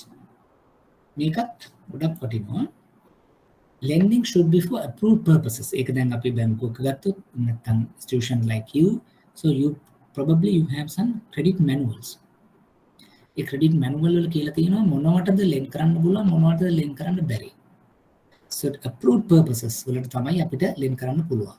මොකද approved purposes වෙන්නේ may be subject to country's law, bank's principle, internal guidelines. ඒවට යටත් වෙලා තමයි අපි මේ lending එක කරන්න ඕනේ. Let's say අපිට illegal purposes වලට ammunition, weapons ඒවට දෙන්න බෑ. Speculative දැන් අපි කිව්වොත් gambling, casino වගේ දේවල් වලට දෙන්න බෑ. අපිට production, consumption ඒවට අපිට දෙන්න පුළුවන්. So එතකොට අපි කියනවා මෙන්න මේවා තමයි බැංකුවෙන් බැංකුවට වෙනස්, ආයතනෙන් ආයතනෙට වෙනස්. These things are allowed, these things are not allowed, these things are temporary, not allowed. So like that, so time to time we will be informed. So you need to know that. And at the branch levels, yes, the head office would tell us, right, how to do, what to do, when to do kind of thing. So purpose is very important, because if we do a lending for a non-approved purposes, with illegal purposes, then we are in trouble. So we can be charged by the authorities, regulators. So a lot of things happening. You might have heard, you might have seen in papers, you know, central bank or the regulator has charged some banks for done some violation of some purposes kind of thing. So regulations, violations. So that means these are the, you know, the allowable areas, allowable funding, allowable rules. So you can't exceed or go beyond that and then finally get charged. Bank should formulate its lending policy in respect of purpose. So because every bank, every organization, every finance organization should develop their internal policy, credit policy. How to lend, what to lend, how to do, right? We call policy, procedure, product, programs. So there may be a cascade of activities. Then you have some lending policy. You have some branch operations manual. Am I correct, Amali? තියෙනවා නේද මේ branch operations manual එකක් එමු බලන්න. ඔව් sir. Right. So එතකොට දැන් ඔයා මීට කලින් අපි හිතමු you work in some other bank and then come to CDB for example. ඒතරේ bank එකේ තිබ්බ ඒ තියෙන lending operational manual එකම නැත්නම් branch operation manual එකම මෙතන නැති වෙන්න පුළුවන්. There may be different you know instructions. එතකොට ඒක අපි familiar වෙන්න ඕනේ. ඒ වගේම තමයි lending operation manual.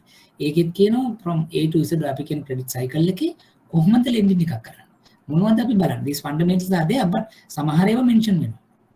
ඒක regulator ගෙන් එන්න පුළුවන්, authorities වලින් එන්න පුළුවන්, bank එකකින් එන්න පුළුවන්. හැබැයි so we need to document it. නැත්තම් දැන් example Ushan, maybe earlier you were working into say some other bank, some other branch, and ඊට පස්සේ ඔයා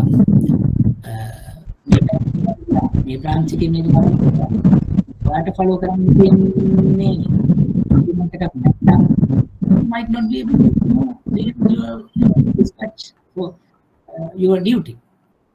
Why? මොකද දැන් මෙහි දෙක වෙනස් නම් මෙහි ටික document එකලා තියෙනවා. Then only you can follow. Because these things you can't keep in mind every time, no?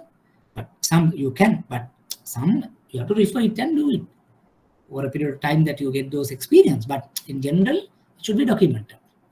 එතකොට similarly purpose උත්තේම credit පැත්තෙන් operation and related also there has to be a method, there has to be a document or called manual and explain enough for the staff to you know deliver their duties. Then going forward ඔයගලන්ට තවත් අර ඒවා කොහොමද මේ හැම item by item කියන්නේ branch operations ගත්තොත් ඒක කොහොමද check එකක් accept කරන්නේ, counter works and everything will be discussed in you know next discussions. And other මම මේ කරන්නේ overall the overview of the credit and how to onboard a client, best practices, those things are not directly relevant to your day-to-day activities, but you should know this as a refresher. Certificate course of branch operations කියලා කිව්වට operations පැත්තකම තියාගෙන අපිට මේ big picture එකේ මේක operate කරන්න බැරි හින්දා තමයි අපි මේ know about the credit, but a regulatory environment and bit of macro inputs also I'm sharing, and the rest of the lectures also will touch part of that and part of your core. මොකද එහෙම නැත්නම් අර මේක නිකන් මේ ටිකම විතරක් කරගෙන ගියා කියන එක තේරුමක් නැහැ, because this 40 hours should be used to with more important contributions. මේ වෙනකම් මොන හරි ප්‍රශ්න තියෙනවද?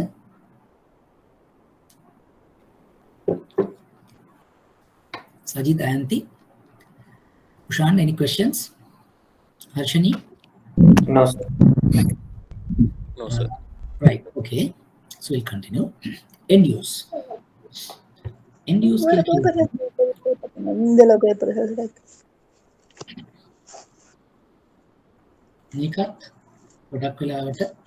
Important. So when we approve a credit, right, we should ensure the particular money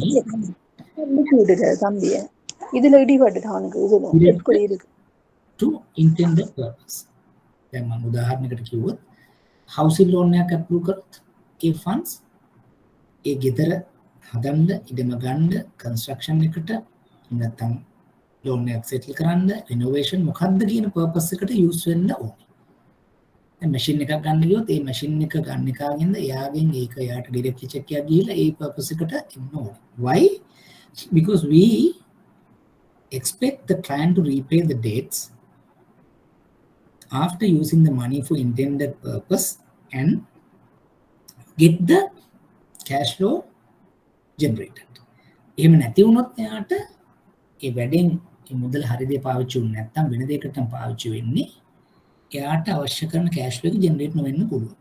අපි හිතමු working capital එකට කියලා සල්ලි අරගෙන එයා term capital එකක් කරොත් ඉඩමක් ගත්තොත් ඔන්න දැන් ප්‍රශ්නයක් එනවා. අරක දවස් 30න් 40න් 60න් 90න් realize වෙනකොට then cash flow එකක් යාට නෑ. අයියා දාලා තියෙන්නේ ඉඩමක් කරගෙනනේ. So like that, you need to ensure the end use of the funds. So being in the branch ops, so you also will be able to monitor these things. අපි තුමු check එකක් present කරනකොට, check එකක් ලියනකොට, right, loan check එකක් present කරනකොට දැන් අපිට දැන් කාගේ හරි නමකට යන check එකකුයි cash check එකකුයි means දෙකක් තියෙනවා. හරි, cash check එකක් දෙන්න පුළුවන් සමහරවිට අපි working capital එකක් නම් visit කරලා, so we are happy with the client has taken adequate stocks එහෙම නැත්නම් acquire කරලා තියෙනවා. ඒ වගේ එකකදී ඔන්න cash check එකක් කියලා ටිකයට කමක් නැහැ, because it is client name. ඒතර client ගේ අතට සල්ලි යනවා. Let's say if they are going to purchasing machine වගේ දෙයක් කරන්න ගියොත් අපි cash check එකක් දෙනකොට we might be under disadvantage. මොකද ඒ සල්ලි අරගෙන ඕන්න එයාට machine එක ගන්නත් පුළුවන් නොගන්නත් පුළුවන්. Then there may be approval condition to the effect that the client should purchase the machine from the relevant vendor. ඒතර අපි ඔන්න දැන් කියනවා හරි එහෙමනම් මේ check එක ගන්න තිබ්බේ මෙන්න මේ වගේ පුද්ගලගේ නමට. Then you can put an alarm and say you credit එක නැත්නම් branch manager කියන බුලා මෙන්න මේක චුට්ටක් බලන්න. මොකද මේ check එක යන්න ඕනේ මේ වගේ තැනකට. Right. You can pass it anyway because it's not your responsibility, but එහෙම නෙවෙයි මම කියන්නේ. So it's in a collective exercise, so we know that. අපි දන්නවා මේක ensure වෙන්න ඕනේ මෙහෙම end user එකට යන්න ඕනේ. That's a fundamental. So එහෙම නොවෙනවා නම් maybe a mistake. There may be special reason. So we should know what is the reason. Right? ඒ වගේ දෙයක් තමයි end user එක එහෙම දෙයක් නොවුනොත් particular purpose එකට funds ටික use නොවුනොත් then we know we might have some issues, especially in repaying the debt, generating the cash flows. මොකද ඒ සල්ලි එතෙන්ට ගිහිල්ලා ඒක generate වුණොත් විතරයි අපි කියන විදිහට යාට cash flow එකක් නැත්නම් business එකක් next level එකට යන්න පුළුවන්.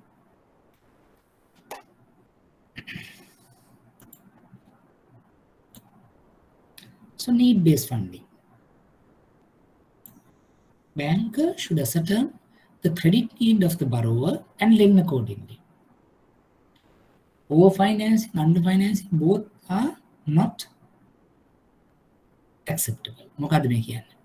Then as a banker, as a credit officer, as a lending unit, so we need to ensure that our credit නැත්නම් මේ අපි අප්‍රූව් කරන ෆැසිලිටි එක ඒ බරෝවට නීඩ් එකක් තියෙනවා. නැත්නම් ඒ බරෝවට රික්වයර්මන්ට් එකක් තියෙනවා. ඒ රික්වයර්මන්ට් එකේ ප්‍රමාණය ගැන අපි අදහසක් තියෙනවා. එහෙම නැත්නම් අපි අර දෙන්නම් වාලේ ලෝන් එකක් දෙනවා කියලා කියන්නේ ඒකේ රිස්ක් එකක් තියෙනවා. එකක් කොස්ට් ඕවර්රන් එක වෙන්නත් පුළුවන් අන්ඩර්රන් වෙන්නත් පුළුවන්. කියන්නේ අපි හිතමු ක්ලයන්ට් කෙනෙක් බිල්ඩින් එකක් හදනවා. එයා කියන වර්ගඩියට මෙච්චර යනවා කියලා අපිට එස්ටිමේට් එකක් දීලා අපි ඒක චෙක් නොකර දෙනවා. සමහරලා ඉන්ෆ්ලේට් කරලා දෙනවා. ඒ කියන්නේ වර්ගඩියට යන්නේ රුපියල් 3000යි නම් 4500 කියලා දෙනවා. ඉතින් අපි මොකද කරන්නේ? ඒක බලලා ඩිස්පර්ස් කරනවා. ස්ටේජස් වලට හරි ඩිස්පර්ස් කරන්න පුළුවන්. that's fine. හැබැයි මොකද ඒකෙන් වෙන්නේ? ඇත්ත ගාන 3000යි. ඉන්ෆ්ලේටඩ් එක 4500යි. ටෝටල් කොස්ට් එක මිලියන 10 වෙන එක මිලියන 13ක් 14ක් වෙනවා. අපි ඒකෙන් 100 මෙච්චරයි කියලා දෙනකොට කස්ටමර්ගේ ඉක්විටි එක තමයි දැන් එන්නේ නැත්තේ. කස්ටමර් කන්ට්‍රිබියුෂන් එක තමයි බිස්නස් එකට ඇවිල්ලා නැත්තේ. අපි අමතරව ඉන්ෆ්ලේටඩ් කොස්ට් එකක් ඉඳන් වැඩිපුර ප්‍රමාණයක් අපි බිස්නස් එකට දීලා තියෙනවා. ඒකේ වෙන්නේ රිස්ක් එක බැංකුවට වැඩිපුර එන්න පටන් ගත්තා. That is bad. Because the client is not contributing his portion. එතකොට එහෙම වෙනකොට වෙන්නේ මේක රිකවර් කරන්න ගියාම අපිට ගැටලුවක් වෙනවා. අවශ්‍ය ප්‍රමාණයට වඩා එයා ණයක් ගන්නවා. ඒ ණය පේ කරන්න කැෂ් ෆ්ලෝ එක ඉදිරියේදී මදි වෙන්න පුළුවන් නිසා. ඒ එක සයිඩ් එක. අනිත් පැත්ත තමයි සමහරලාට ක්ලයන්ට් බ්‍රාන්ච් එකට අර දැන් උෂාන් කිව්වා වගේ බ්‍රාන්ච් මැනේජර් කෙනෙක් හරි එහෙම නැත්නම් අහලා ක්‍රියේට් මැනේජර් හරි D එක කීයට අපිට අප්‍රූව් කරන්න පුළුවන් බ්‍රාන්ච් එකෙන් කර ගන්නවා ලේසි මිලියන 2.5 වඩා අඩුයි නම් අපිට ඉක්මනට කරන්න පුළුවන්. ඊට වඩා වැඩි නම් හෙඩ් ඔෆිස් එකට යනවා. තවත් අමතරව මේවා ඉල්ලනවා. ඉතින් so that's kind of a conversation. client මොකද කරන්නේ? මේක ලේසි මට බ්‍රාන්ච් එකෙන් කරගන්න කියලා එයා එස්ටිමේට් එක හදලා ගෙනත් දෙනවා මිලියන 2කට 3කට. හැබැයි under provision. හරි. ඒත් අපිත් right බලන්නේ ලේබර් මේ ගන්නට පුළුවන් මෙහෙම මොකද කරන්නේ? අපිත් අප්‍රූව් කරලා ඩිස්පර්ස් කරලා අපි හිතනවා වැඩේ වෙනවා කියලා. ඇත්තටම වැඩේ වෙන්නේ නැහැ. දැන් වර්ගඩියට 3000 දාන්න ඕන වෙලේ 1500 දාලා හදලා ගෙනත් දෙනවා. හරි. We also happy because we supported him very quickly, efficient service and everything fine. But the thing is, he is unable to now complete the construction. දැන් අපි දුන්නේ ටිකයි එයා ටිකක් දැම්ම දැන් ඇත්තටම මිලියන 4ක් යන එකට 2.5කින් වැඩේ කරන්න try කරන්න බෑ. So then he has to go for next level of financing. Costly borrowings. එක්ක අපෙන් OD එකක් දායි, short excess එකකට යයි, නැත්නම් යාළුවන්ගෙන් සල්ලි ඉල්ලයි, money lender කෙනෙක් ගාවට යයි. දැන් මොකද වෙන්නේ? දැන් normal course of business එකේ තියෙන income එකකින්, turnover එකකින් යාට ඒක ගෙවා ගන්න බෑ. He has to generate adequate funds. ඔන්න දැන් ප්‍රශ්නේ නේද? මොකද money lender කෙනකින් ගත්තාම interest වැඩි, එයාගේ charge එක නැත්නම් එයාගේ impact එක වැඩි, and එතකොට ලොකු අමාරුවක වැටෙන්න පටන් ගන්නවා client මේක service කරගන්න. So means that you should avoid both over under financing.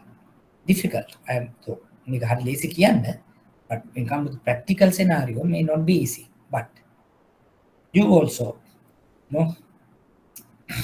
get an idea. But over a period of time, you have done some facilities and protocol done roughly may වගේ range එක කොහොමද pricing එක, කොහොමද cost per square feet එක, labor charges එතකොට ඔයගලන්ට cross validation එක verification එකක් කරන්න පුළුවන් එයා දෙන data. එයාත් එක්ක කතා කරලා argue කරලා negotiate කරලා අපි පිළිවෙලකට හැදෙනවා. මොකද මේ ඔක්කොම futuristic හින්දා තමයි මේ අමාරුව. දැන් අපි අද කියන්නේ අනාගතය ගැනනේ estimate එක හදන්නේ. සමහරවිට පොඩ්ඩක් එහෙම වෙන්නත් පුළුවන්. ඉතින් ඒ වගේ වෙලාවට අපි කරන දෙයක් තමයි especially when we undertake futuristic financing projects අපි contingency කියලා 5ක් 10ක් total project එකකට එකතු කරලා තියෙනවා. දැන් ඇත්තට මේක කරන්න ඕනේ. දැන් කවුද හිතුවේ මේ දවස්වල steel, මේ දවස්වල valley, මේ දවස්වල cement හරි ඔය වගේ වැඩි වෙයි කියලා. So දැන් අපි හිතමු construction එකක් කරගෙන halfway through කෙනෙක් හිටියා නම් දැන් unexpected විදියට pricing වැඩි වෙනවා. එතකොට නම් සමහරවිට අපිට additional financing එකක් බලන්නත් වෙයි. මොකද rather than rejecting the client, saying no, it's good that you revisit the cost escalation proposition again. බලලා එයත් කොටසක් අපිත් කොටසක් දාලා, because we need to ensure the completion of the project. දැන් මේ මොකක් හරි එකක් සල්ලි ටික දීලා වැඩේ වෙන්නේ නැත්තම් half way through කරොත් මොකද වෙන්නේ? බිල්ඩින් එකේ කණු ටික ගහලා ස්ලැබ් එක දාලා හරි එතකොට ස්ට්‍රක්චර් එක හදලා තියෙනවා, ෆර්නිචර් ෆිනිෂ් ටික කරගන්න අපිට විදිහක් නැහැ. ඒ කියන්නේ බිල්ඩින් එක ඔකියුපයි කරන්න බෑ, රෙන්ට් කරන්නවත් බැරි වෙනවා. So ඒ කියන්නේ ඉන්කම් එක ජෙනරේට් වෙන්නේ නැහැ, නිකන් half baked cake එකක් වගේ තියෙනවා. ඒක ඇත්තට හොඳ වැඩක් නෙවෙයි. So those are the things that we also to be noted, especially when lending, especially discussing the good principles, best practices.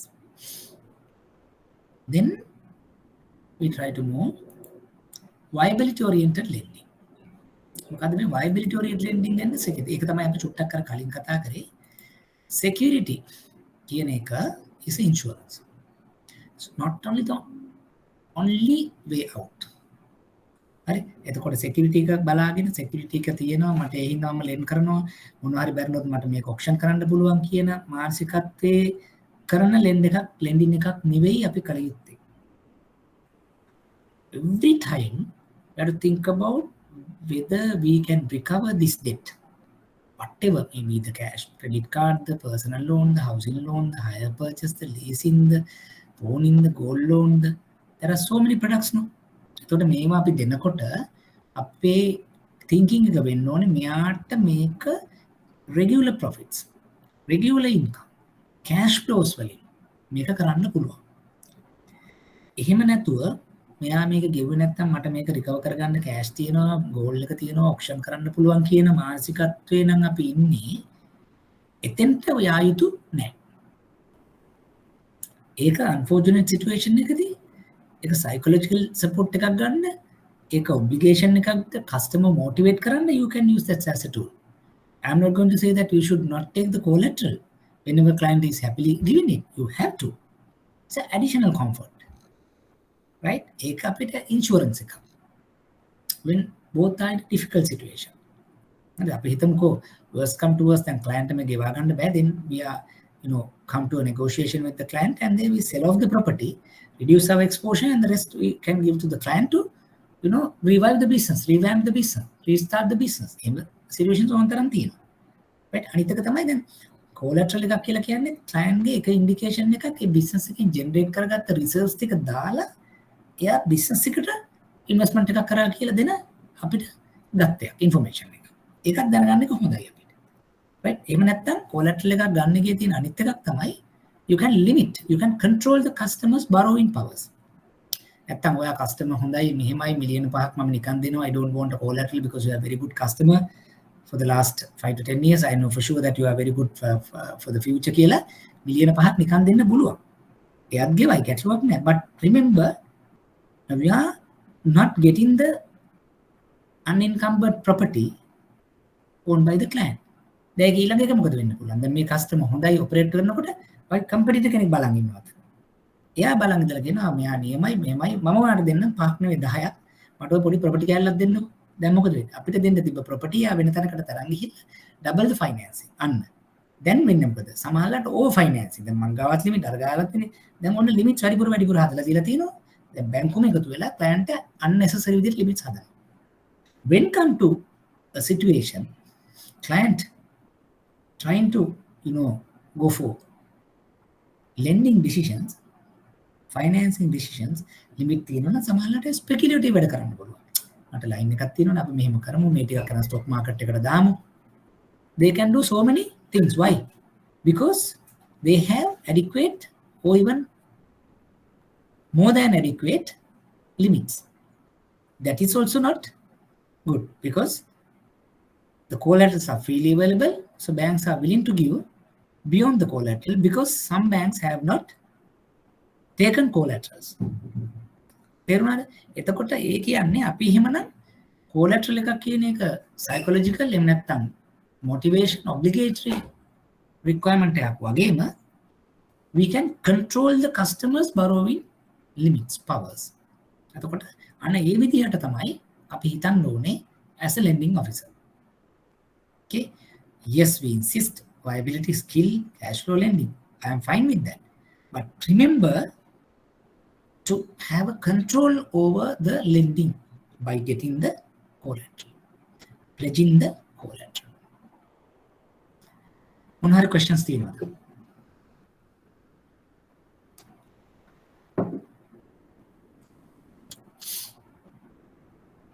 Harshini, Amali, Auntie, Sajid, anything? Any views? Any experience?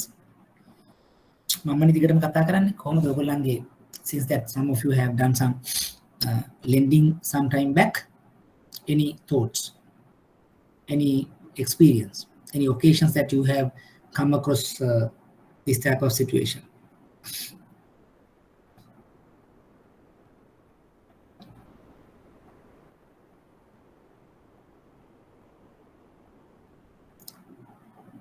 Sivaganam, any experience from your area? කොහොමද clients ලාගෙන් collateral ගන්න ගියාම අමාරුද? What else was your experience? Ushan, Amali, being like you are not a licensed bank, how easy or how difficult to get collateral from clients? ගොඩක් clean loan වගේද කරන්නේ Ushan ඔයගොල්ලෝ? නැත්නම් mortgage ඒවා මොකද නැත්නම් ගොඩක් mortgage කියන්නේ vehicles property loans තමයි කරන්නේ. කියන්නේ ගොඩක් වෙලාට clean අඩුයි කරනවා personal loan එකනේ. personal loans. ඒ වෙලාවල ගොඩක් වෙලාට සිලින්ඩර් කරා. ඉතින් customers කන්නේ කරන්නේ. ඔව් සර්. SMEs ලට වගේ ගොඩක් personal loan කරන්නේ නැහැ. කරනවා අඩුයි. ගොඩක් target කරපු customers ලට තමයි කරන්නේ. organizations වලින් කරනවා. ඒ වගේ governments ඒ වගේ sectors වලට තමයි දෙන්නේ ගොඩක්. Okay. ඒක කලාවට ඒ වගේ ස්පීකර් ටිකක් අඩු. උංගා කලාට clean loan කරනවා but for term finance working capital data finance financing වලදීම support lines වගේ ආවම clean lending කරනවා සතිය. Right. Amali, Ayanti, ඔයගොල්ලන්ගේ experience මොනවද?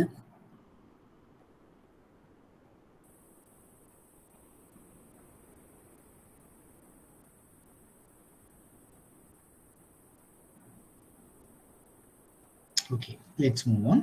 If anything to add, any experience, any feedback, please share. Then on stake. Borrower should have a reasonable financial contribution in the business or the venture. Ekat godak වැදගත් fundamental principle එකක්. මොකද දැන් අපි හැම වෙලාවකම business එකකට නැත්නම් client කෙනෙකුට credit facility එකක් දෙනකොට we need to ensure that client's contribution is it in place. එහෙම නොවුනහම වෙන්නේ ඒක නිකන් බැංකු එකක් වෙනවා. අර අපි මෙච්චර කතා කරේ දැන් අපි purpose එක එතකොට overrun cost overrun underrun ඒව ඔක්කොම කරන්න කියලා කියන්නේ ඇයි මේ? දැන් අපි හිතමු client කෙනෙකුට මිලියන 10ක් නම් project එක requirement එක අපි මිලියන 10ම දෙනකොට එයාට ප්‍රශ්නයක් නෑ. එයාගේ සල්ලි නෙවෙයි. දැන් අපි හැබැයි මිලියන 7ක් දීලා client මිලියන 3ක් දානකොට client දන්නවා මේකේ මගේ කොටසක් තියෙනවා. So I have some responsibility. I have some accountability to run this, operate this, use this funds effectively. එතකොට ඒක ඇති කරන්න තමයි අපි මේ own stake එකක් නැත්නම් එයාගේ contribution එක ගේන්නේ. Especially when you undertake vehicle loan for example, අපි loan to value කියලා ratio එකක් දාන එකක් risk එක manage කරන්න තමයි. On the other hand 100% අපි lend කරනවට වඩා client උත් කොටසක් දැම්මම එයා දන්නවා right මේකේ මටත් තියෙනවා value එකක්. So I need to look after this credit properly. I need to service this. එහෙම නැත්නම් මේක default වුණොත් මගේත් කොටසක් අයින් වෙන්න පුළුවන් මෙතන. කියන mental නැත්නම් psychological impact එකක් එතන තියෙනවා. So it's good that you request client to introduce some contribution. ඊළඟ national priority කියන එක. මොකද්ද බලමු මේක. Priority sector lending. Right? Priority sector lending ඒකත් time to time central bank so direct us how to direct your financing, especially the aggregate na it's a regulation now. 10% අපේ loan book එකෙන් should be towards the agri related. ඔයගලන්ටත් ඒක common නැති. So maybe you might have to we work on the numbers in the branch level ඔයගොල්ලෝ ගත්තොත් ඔයගොල්ලෝ දකින්න නැති මේ numbers හැදලා යනකොට branch wise අපි බලනවා කොච්චරද ඒ portfolio. Bank wise තමයි අපි මේ 10% තියාගන්න ඕනේ. There were some proposals like the director lending to entrepreneur, women entrepreneur, youth, SME sector, exports. Tameva regulations at it are, but there were some discussions in previous budgets. But it basically it tells some as a bank, as financial organizations, we need to support the country's national economies or national policies. Even තමයි මේ national priorities කියලා එන්නේ. So අපි මෙච්චරලා මේ කතා කරේ සාමාන්‍යයෙන් lend කරනකොට lending principles 10ක් අපි ඉගෙන ගන්නවා. මේවා important වෙනවා in general as a credit නැත්නම් as a organization. We need to follow those fundamentals. මොකද මේ අර මම මුලින් කිව්වා වගේ credit කියන්නේ function එකක්. ඒකේ players ලා ගොඩක් ඉන්නවා direct indirect දෙකම. Then you may be indirect players. Sometime down the line you are the direct players. Then ගත්තොත් ඔයගොල්ලෝ indirect වෙන්න පුළුවන්. But everybody has the kind of a contribution. Everybody has the kind of a role to play. ඒකට ඕ ටික තමයි basically මේ discuss කරේ best practices and නැත්නම් fundamentals principles of lending කියලා. So any questions prior to discuss the rest of the items?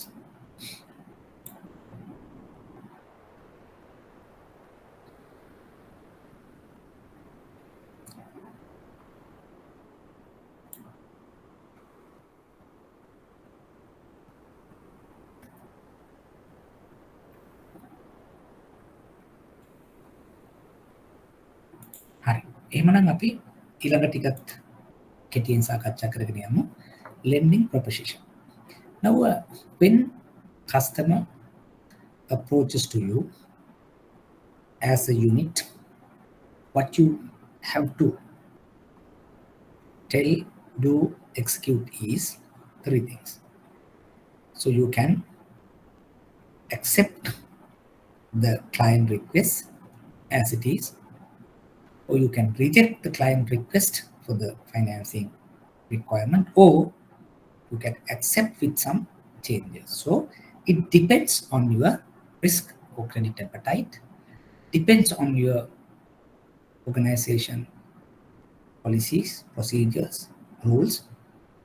It depends on regulator and other authorities, compliance requirements. And make a borrowing proposition can come from the client in most cases, but as I was telling you, a target market approach we also can be proactively and go to the client, and again there should be a borrowing proposition. Api target market kala menna me ay hondai top ay menna meka thamari requirement එක this the product and ekom gila proposition එක client දුන්නහම a client take requirement එකක් තියෙනවද නැද්ද මත තමයි අපි එතනින් එහාට එක අරගෙන යන්නේ. Right? එතකොට මේ lending proposition එක කියලා කියන්නේ අපි lender ගේ පැත්තෙන් මෙන්න මේ ටික තමයි අපි සලකලා බලන්නේ. ඒ වගේම තමයි borrower ගේ පැත්තෙන් borrowing proposition කියලා එකකුත් තියෙනවා. ඒ මෙන්න මේ වගේ එකක්. මෙන්න මේ ටික හරියට තිබුණොත් තමයි ඔය අපි කියන lending lender borrower එකට match වෙන්නේ. අපි කතා කරා type of customers ලා ඉන්න පුළුවන්, type of credit තියෙන්න පුළුවන්, type of securities service රට කතා කරනවා. ඔහොම ಜಾති තුනක් තිබුණට ඔය තුන එකට ඉන්ටර්කනෙක්ට් වෙන්න නම් මේ තුනම එක තැනකට නැත්තම් පිළිගන්න පුළුවන් ක්‍රමයකට සමපාත වෙන්න. අපි ඒකට කියනවා BCS කියලා මොඩල් එකකුත් තියෙනවා. borrower credit security. දැන් BCS කියන මොඩල් එක මෙහෙම තැන් තුනක තියෙනවා.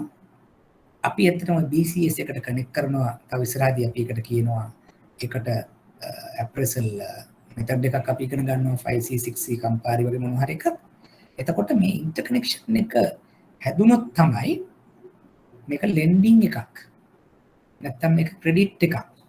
debt instrument එකක් හැටියට convert වෙන්නේ. දැන් අපි මෙච්චර වෙලා මේ ඉගෙන ගත්තේ up to this point. දැන් මේවා piecemeal තැන් වල ඉගෙන ගන්නවා, fundamentals ඉගෙන ගන්නවා, අපේ කාර්යභාරය ඉගෙන ගන්නවා.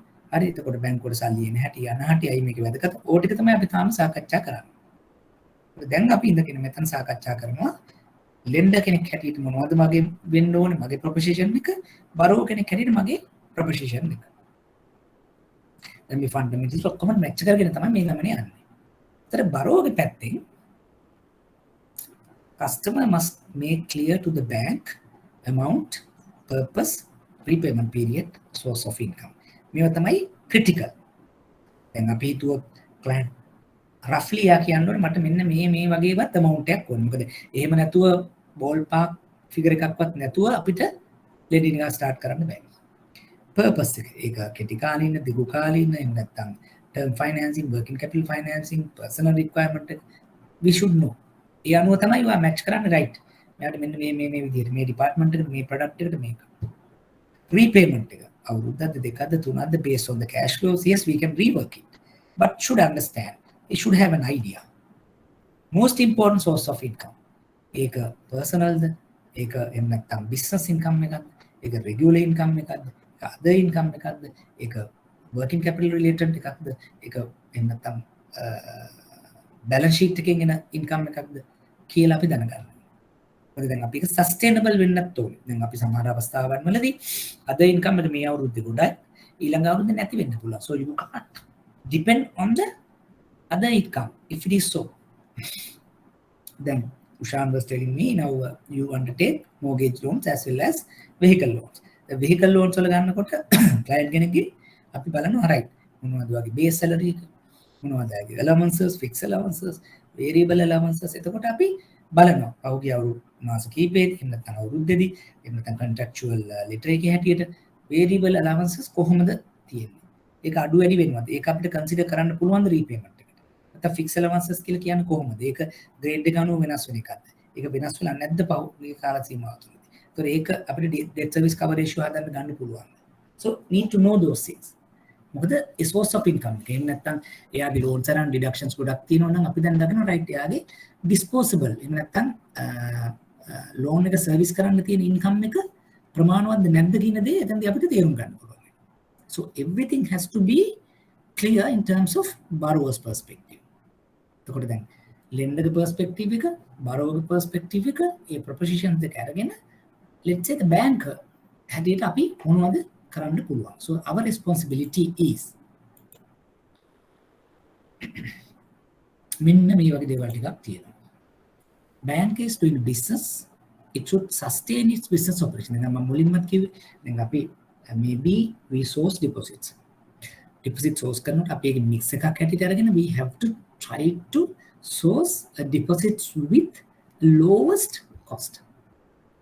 ඒ mix එක කරලා cost of funds අඩුම කරගන්න තමයි අපි try කරන්නේ. Then when you lend අපි බලන්න ඕනේ optimum lending rate interest rates වලට යන්න ඕනේ. මොකද හැමෝටම ලොකු margin තියාගෙන යන්නත් බෑ. හැමෝටම අඩු margin තියාගෙන යන්නත් බෑ. So we do business sustain our operations. දැන් අපි නැත්තම් වැඩිම rate එක depositors ට අඩුම rate එක borrower ට දෙනවා නම් ඒ model එක sustain වෙන්නේ නැහැ. Bank should safeguard funds, make reasonable profit. අපි 10 principles ඉගෙන ගත්තේ. ඒ principles 10 මෙතෙන්ට apply කරන්න ඕනේ අපේ lending එකකදී. Borrower proposition, lender proposition, ඔය දෙක අපි එකට match කරන්න ගියාම ඒ matching වලදී අපි මේ කියන principles ටික පාවිච්චි කරන්න ඕනේ responsible bank කෙනෙක් හැටියට.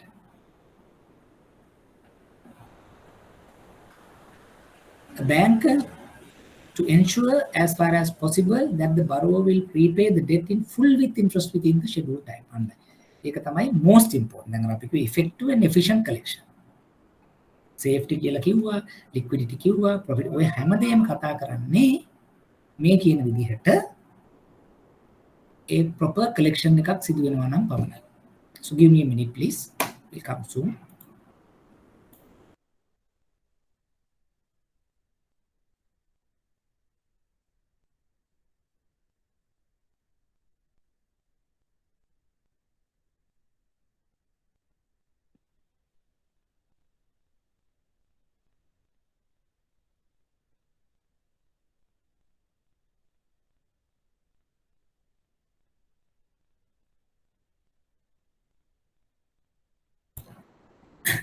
Sorry. එතකොට our responsibility is basically to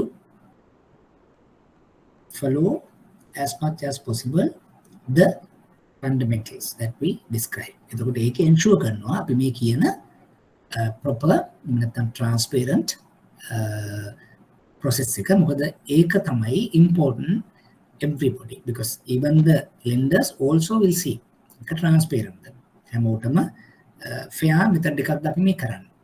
Depositors also should know that අපි ඒගොල්ලන්ගේ සල්ලි හරිම විදිහට invest කරනවා and we give them a adequate return in a acceptable manner. ඒකට තමයි අපි ඔය කියන auditors land ඔක්කොම දේවල් බලලා අපි ඒවා publish කරලා right ඒ හැමදේම කරන්නේ. Then based on this, bankers decision on lending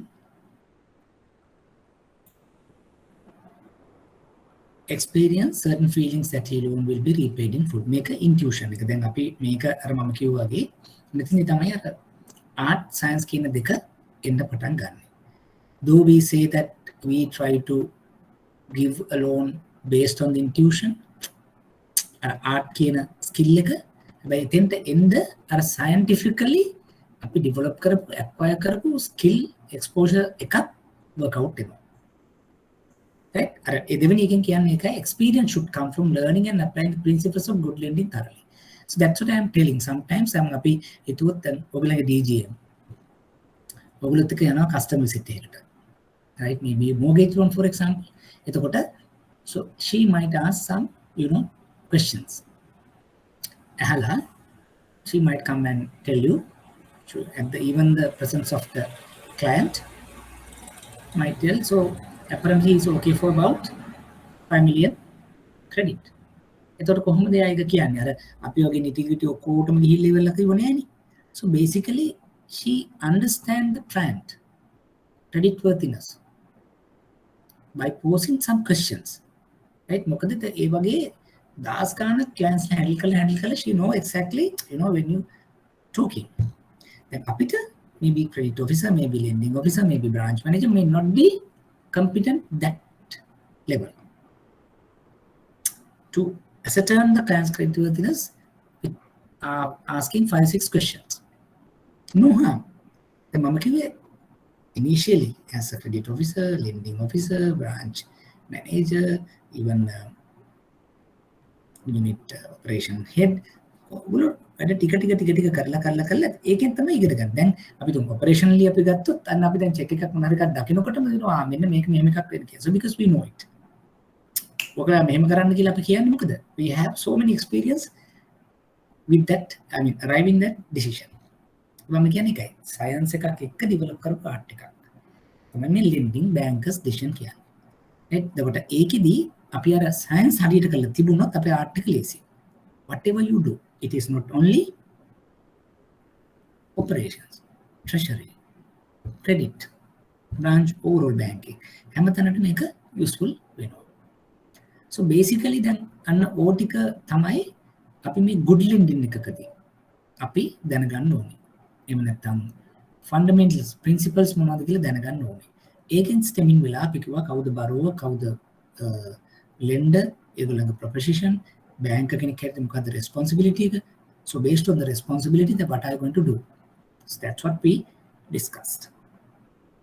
Right. Any questions? Anything to further clarify? Ushan, Amali, Gayan, Ayanti, Harshani, anything to add? Any gray area? තේරුම් නැති කොටසක්?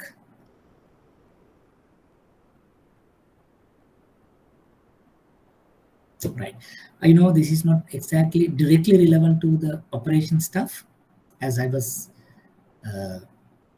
telling you front. This is more or less overall understanding, introduction of the credit function. Right? Because when you say certificate course of the branch operations, so we need to understand the big picture in the branch. Right? So big picture in lending, because without knowing credit, lending, best practices, right, then difficult to perform your role as a operations, branch operations officer. So that's why I wanted to give you a big picture, not only the credit, beyond that, what the government, what the country, what the competitor, environment. So everything is important, right? Not like those days. Now, though you're a branch manager, counter officer, operations officer, lending officer, so your life is not easy now. So many things are being demanded from you. Maybe that's why I'm initially telling a client wanted to get the credit related stuff from the operations manager. He may not going to ask the question from the branch manager. While doing his transactions, he may requiring some information.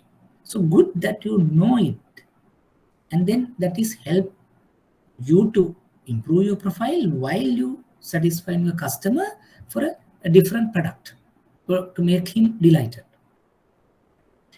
දැන් අර මම මුලින්ම කියාගෙන ආවෙත් ඒකයි. ඉස්සර වගේ අපිට අවුරුදු 15ක් 20ක් ඉඳලා ඊළඟ ලෙවල් 2 3ට යන කතන්දර දැනට නැහැ. ඔයගොල්ලන්ගේ ටාගට් එක තියෙන්න ඕනේ අවුරුදු 5කින් 10කින් how can become a regional manager, assistant general manager, while acquiring adequate qualification. මොකද දැන් ඉස්සර කාලේ වගේ MBA එකක් කරගන්න දැන් ගොඩාක් අමාරු නෑනේ. right? Degree එකක් කරගන්න යුනිවර්සිටි යන්නම ඕනේ නෑනේ. බැංකින් ගත්තොත් direct regular courses කරන්න නැතුව මොනතරම් diploma, advanced diploma, postgraduate, we have so many opportunities in terms of academic professional qualification. Similarly, work-wise also, then එකම තැනක දැන් මෙතනදී මට උෂාන් මට කියපු විදිහට තේරුනේ you have some experience in credit also. එතකොට ඒක මාර ගොඩක් හොඳ development එක. ඉස්සර කාලේ නම් අපි ගත්තොත් එයා branch operations ගියොත් අවුරුදු 55 වෙනකම් operations වලම තමයි. credit කරොත් මැරෙනකම්ම credit තමයි. Right? Then him doing. Then you can be rotated, get different exposures. මේ branch එකකින් තව high level එකකට ගිහලා head office එකට move වෙලා, so different functions you can handle. So that is what we need. අර මම කිව්වේ 1 into 5 නෙවෙයි. Right? 5 into 1 එකක් කොහොමද අපි අවුරුදු 5කදී කරන්නේ? 5 type of different exposures in 5 years. නැත්තම් එකම අවුරුදු 5ක් කරන එක කමක් නැහැ. but අපි එතනින් විතන් වෙන්න ඕනේ. එතනින් යන්න ඕනේ එහා පැත්තට. Then only our value will go up. You come to interview, let's say the bank, so they at the panel they will ask questions. Obviously, then we are operations කරනකොට ඔය යන්නේ credit related එකකට නම්, so they might ask about some credit questions. But if you have done some fundamental courses, qualifications, trainings, then you speak of, yes, fair enough that I have not direct exposure towards credit. However, so I have worked, I have gathered, I have acquired these skills while online and offline. So I might take another 2 to 3 months to get it qualified, get it familiarized in the new area. So that's the, the message that you give to the board of interview boards. So that will be accepted. Right? ඒව තමයි අපි මම කියන්නේ we need to grow ourselves also. Yes, we give good things to organizations and we need to grow ourselves also. දැන් අපි දැන් අපි outset එකේදී අපි කතා කරපුවා දැන් Google Saturdays අපි හිතමු 13ක් 14ක් කැප කරනවා. So very good time, right? So you need to be with your family after 5 days hectic work. දැන් ඒ ඔක්කොම මේවා කරගෙන දැන් ඔයගොල්ලෝ ඇයි මේ? එතකොට එකක් තමයි අපි ඉගෙන ගන්නත් ඕන දෙයක්. හැබැයි ඉගෙන ගන්න දේ අර හැම වෙලෙම කිව්වාගේ you need to apply it. දැන් ඒක apply කරගන්න බැරි නම් මේ අපේ මේ ඉගෙන ගත්ත දේ ඔක්කොම තේරුමකුත් නැහැ. So let's say then today අපි sessions දෙකකට අපි part 1 part 2 ගමු මේ ඔක්කොම ඔයාලට ඕනේ නැහැ. Maybe select something that you have a passion of it. You are happy. You are willing to take to the next level. ඒක go and do further explore. Go to the web, go to the Google, go to the Central Bank website, go to the other banks and right. I invite you to, depending on your leisure time, go download and some annual reports and read. අපි ඔයගොල්ලන්ගේ annual report එකෙන් පටන් ගන්න. There's a similar in other financial institutions. Banks. Download කරන පැත්තක තියාගෙන maybe let's say අපි හිතමු අපිට කැමති area එකක්. Maybe CEO එක, maybe the chairman's message එක, operational highlights නිකන් කියවන්න. එතකොට you get the big picture, big thinking big කියන එකට වැටෙන්න පටන් ගන්නවා. හැම වෙලේම branch එකේ ඉඳගෙන අපි අර the branch portfolio is fine, but why not about the bank portfolio? Why not about the banking sector portfolio? Why not about the overall macroeconomic conditions? එතකොට මොකද වෙන්නේ? අපි we are confident. Whenever we go and meet and discuss somebody, probably you talk, now we are talking that language. So you're on the same page now. The branch represent karanakoda credit officer branch manager වෙන්න පුළුවන්, but when you go to that forum, you are speaking in the same language like the people there. ඊට වඩා හොඳට වාට සමහරවිට දෙයක් කතා කරන්න වෙන්නත් පුළුවන්. ඒ කතා කරනකොට වාට acceptance එක දෙනවා. I is from a branch, but he talks about very important things, professional things. පැහැදිලිද? අන්න ඒ වගේ හදාගන්න බලන්න අර ඒ approach එක හැම වෙලේම whenever like I am doing training or interviews වලට එන අයට එහෙම නැත්නම් what I will tell is, well, let's say you are a branch manager, but in practice you have to deliver your duty not like a branch manager. Think maybe the next 2 levels up, maybe the regional manager hari chief manager කෙනෙක් හැටියට. ඒ thinking එක, ඒ hat එක දාගන්න. වාගේ ඇඳුම, පැළඳුම, ගමන, එහෙම නැත්නම් අනිත් කල්චර් එක, එතකොට වැඩ ඒ විදිහට හිතන්න. හරි easy එතකොට. What do you mean? When you think about the chief manager, when you think about the regional manager, එතකොට වාට CEO ආව කියන්නකෝ වාගේ branch sit එකට. You are the operational head. Or you are the credit head. You are the branch manager. So he comes to your counter and asking some questions. Some operations question එකක් අහන ගමන් he might ask about මොකද්ද මේ area එකේ මොකද්ද හොඳම industries ටික කොහොමද? Right, මොනවද මේ පැත්තේ තියෙන හොඳම customers ලා? මොනවද අපිට කරන්න පුළුවන් අලුත් products? එතකොට how do you think about export drive එක එහෙම නැත්නම් මෙහෙම කියලා ප්‍රශ්න ටිකක් අහනකොට say you are in a position to answer those questions. See the impression you get. Right? ඒව මම කියන්නේ හරි අමාරුයි. Those opportunities, I mean, very rarely come. හැබැයි ඒ එකක් දෙකක් වැඩ කරොත් the sky is the limit. එතකොට කෙලින්ම CEO ගේ, senior DGM ගේ, DGM කෙනෙක්ගේ කෙලින්ම රේඩාර් එකට වැටෙනවා. මම මේ කියන්නේ අර අපි හරි දෙයක් කරලා. එතකොට අපි කොහොමද එතෙන්ට යන්නේ? එතෙන්ට යන්න මම කියන්නේ අපි හැම වෙලේම හිතන්න මීට වඩා දෙයක් මම acquire කරනවා. So maybe the training only 40 hours, but my investment should be 400 hours. මම කොහොමද 40 එක 400 කරන්නේ? මේ 40 එකේ දෙන දේ සියලුම දේවල් දිරව දාගෙන කටපාඩම් no point. මම නම් කියන්නේ මේ කිසිම දෙයක් ඕගොල්ලෝ මේක නිකන් කරන්නේ refer කරන්න තියාගත්තට විභාගෙට මොන හරි තියෙනවා නම් so you can use make those things, but other than that take some concepts, maybe out of today's 2 hours or 2.5 hours you can select some few things which is familiar to you, which is fashion for you, which you like most. Ega master karan. When Ushan was telling me, so I have not done any project financing. එතකොට දැන් කල්පනා කරන්න, why not if I undertake a course in තමන්ට create කරන්නේ project financing එක පැත්තකට. එතකොට එහෙම කරලා අපි තැනකට ආවා කියන course එකක් කරා, අපි online courses ඕන තරම් තියෙනවා. So you might be in a position to undertake some banking courses. එතකොට let's say your bank wanted to undertake some project financing initiatives, you may be the first person to pick by organization rather than going to the outside resources. An opportunity say microfinancing. But not many are surviving or doing it very properly. So think about why not we pilot project then start it, show the results. It will work, right? Because if you are willing to do, if you are happy to do so, that is the way forward. Like though it's like outside the training, right? But it's something that we need to share, because sometimes maybe 22 years of my career, there was so many success stories like that. So some of our superiors instructed us to do these things. So that's why we try to we try to experience those things, have a kind of vision. අවුරුදු 15 20 25 මම මොනවද කරන්න තියෙන්නේ, කොතෙන්ද මම යන්නේ, හැම වෙලේම plan B එකක් තියාගන්න. Yes, organization treat us properly. We never know what could happen to the organization. We never know what could happen to the individual assets.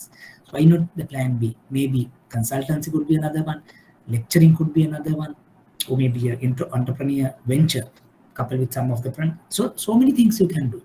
So start it small. මේකත් එක parallel කරගෙන යන සමහරට මේ ගන්න inputs might be useful for another initiative that you are planning to. අවුරුදු 10කින් ගිහලා බලනකොට yes, we have done something. මේක නැති වුණොත් දැන් මම මෙතන තව මට තැනක් තියෙනව නේද? When you have some vision, right? One day I want to be international consultant කියලා, so you start with maybe internal training. branch එකේ සමහරලාට පොඩි අනිත් අයට දෙන training එක maybe the starting point. ඊළඟට තව තැනකට ගිහිල්ලා ඔයගොල්ලන්ගේ ඇතුළේම in-house training panel එකට ගිහිල්ලා, so like that there is a path, because materials are there. Only thing, we need a passion and we need to work according to a plan, according to a vision. So let's try it. Just some of the thoughts, because so I try to practice always some of these things, but some have worked, some have not. Still I am trying, but I know for sure that I can go to some of the achievements I am planning. Okay, having said that, we'll touch some other areas which are not very much relevant to you, but here culture, and I'm skipping that. Credit culture. මේක මම චුට්ටක් කියන්න.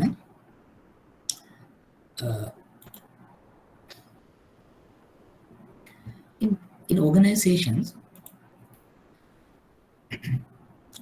due to different practices, beliefs, values, we have different cultures. එක නම් ලංකාවේ ගත්ත අපි කියන culture එකක් තියෙනවා.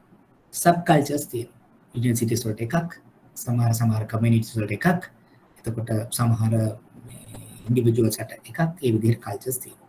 bank එකක් ගත්තත් credit cultures කීපයක් දකින්න. මම ඒකට practically ඒ culture ගැන කියලා අද දවසේ නවත් ගන්න. like මෙන්න මෙහෙම දෙයක්. let's say identify කරගන්න පුළුවන් cultures කීපයක්. එකක් තමයි, let's say you are a bank, you want to grow steadily. ඒ කියන්නේ කලබලයක් නැහැ. portfolio එක හිමින් grow කරගෙන, quality එක ascertain කරගෙන, එතකොට අපි steady growth එකට යන අපිට culture එකක් දකින්නට පුළුවන්. example එකක් ලංකාවේ ගත්තොත්, let's say commercial bank, right? You don't see very aggressive nature of their operations. මොකද wells very steady, very large bank.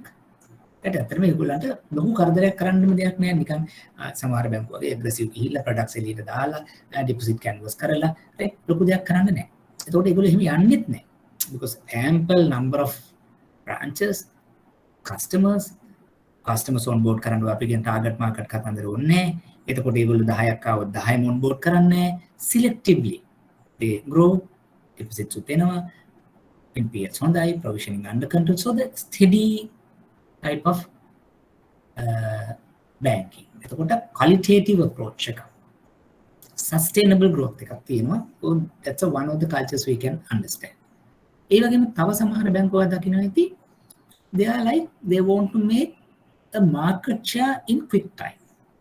අපි branch එකක් open කරොත් ඒගොල්ලෝ මොකද target එක? They want to go to the market share, increase the market share, right? එතකොට cost එක අන්ඩර්කට් කරනවා වෙන බැංකුවක තියෙන ෆැසිලිටි එකක් ටේක් ඕවර් කරනවා රයිට් එතකොට අපි සමහර වෙලාවට වැඩිපුර ක්වොලිටි පැත්ත බලන්නේ නැතුව පුළුවන් තරමට customer on board කරනවා right so that's more qualitative market share oriented and ඒක හරිද වැරදිද කියන එක නෙමෙයි මම කියන්නේ so that is another culture අපි තව organization එකකින් තව organization එකකට මට සමානලට මතකද so very aggressive culture අපි යන්නේම customers ලා පුළුවන් තරම් on board කරනවා target sales ඉවරයක් නැහැ so that's a culture then ඒක අපිට we can't say it's a bad that is their strategy හැමදාම එහෙම කරන්න නෙමෙයි ඒගොල්ලෝ බලන්නේ 3 year 4 year 5 year horizon එකකට ඒගොල්ලෝ on board කරලා and then they work on what then they work on the qualitative side sustainable කියන්නේ එක තැනකට steep growth එකකට අර hockey stick growth කියලා කියන්නේ එහෙම තැනකට යන්න වෙන්න පුළුවන් that's another culture there are some other banks financial organization they work on profitability short term ඒගොල්ලෝ ඇත්තටම they go for profitability cost management වලට increase pricing වලට එහෙම නැත්නම් අපි කියනවා high risk segments වලට client segment වලට ගිහිල්ලා ඒක profits oriented 6 month 1 year because they target go for high profit sourcing එහෙම නැත්නම් seeking.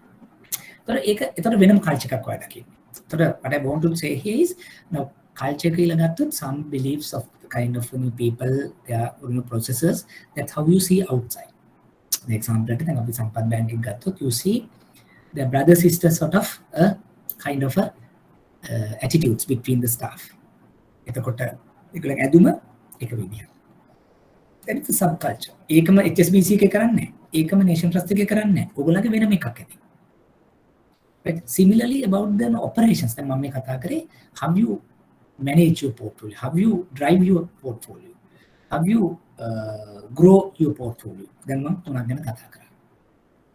so that's about the credit cultures. It's good that you know these things not for academic but just to practical sales. If we know that we are moving from very traditional culture to aggressive culture, so we need to abide by align with the culture. ඒක ඉල්ලත් නිකන් අර උදේ ඇවිල්ලා දැනට වෙලා කට්ටියට කතා නොකර ඉතින් ඔය ඉතින් ඒ සාමාන්‍ය ඉදිරියෙන් ගියොත් සමහර තැනක ඔයා isolate වෙන්න පුළුවන්. So we need to grow with that. We need to be aligned with that. So that's a credit culture.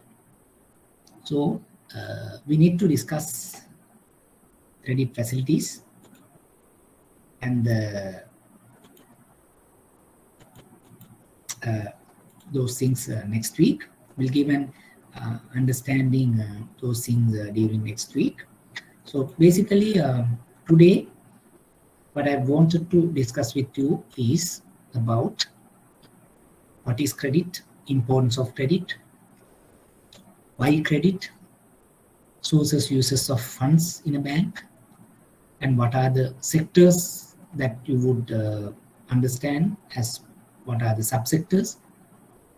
And then also we discuss about principles of lending, best practices of lending, and move to borrower, lender,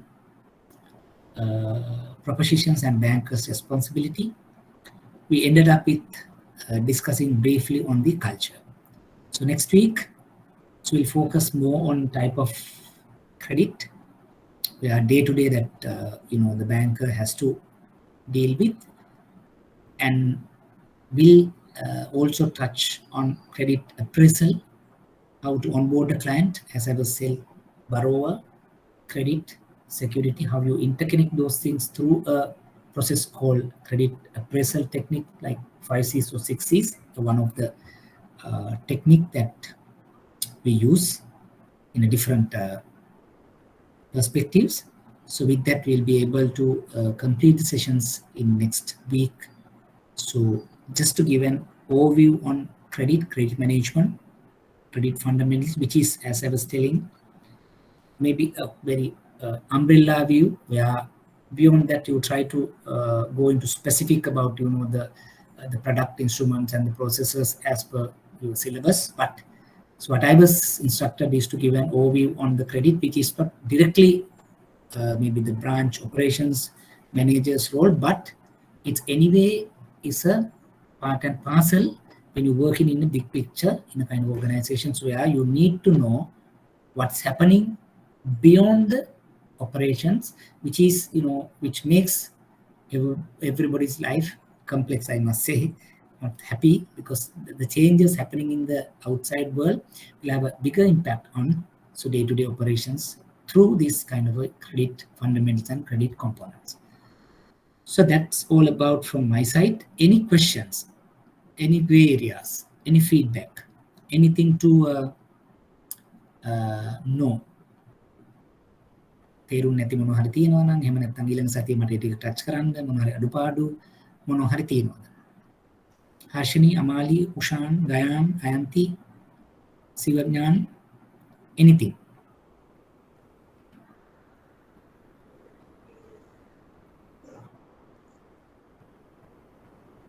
Anybody can tell anything? Suggestions, improvements? එහෙම නැත්නම් තේරුම් නැති කොටස් තියෙනවා නම් එහෙම නැත්නම් තව මදිපාඩුකම් මොන හරි තිබුණා නම් තව පැහැදිලි කර ගැනීම මොන හරි තියෙනවා නම්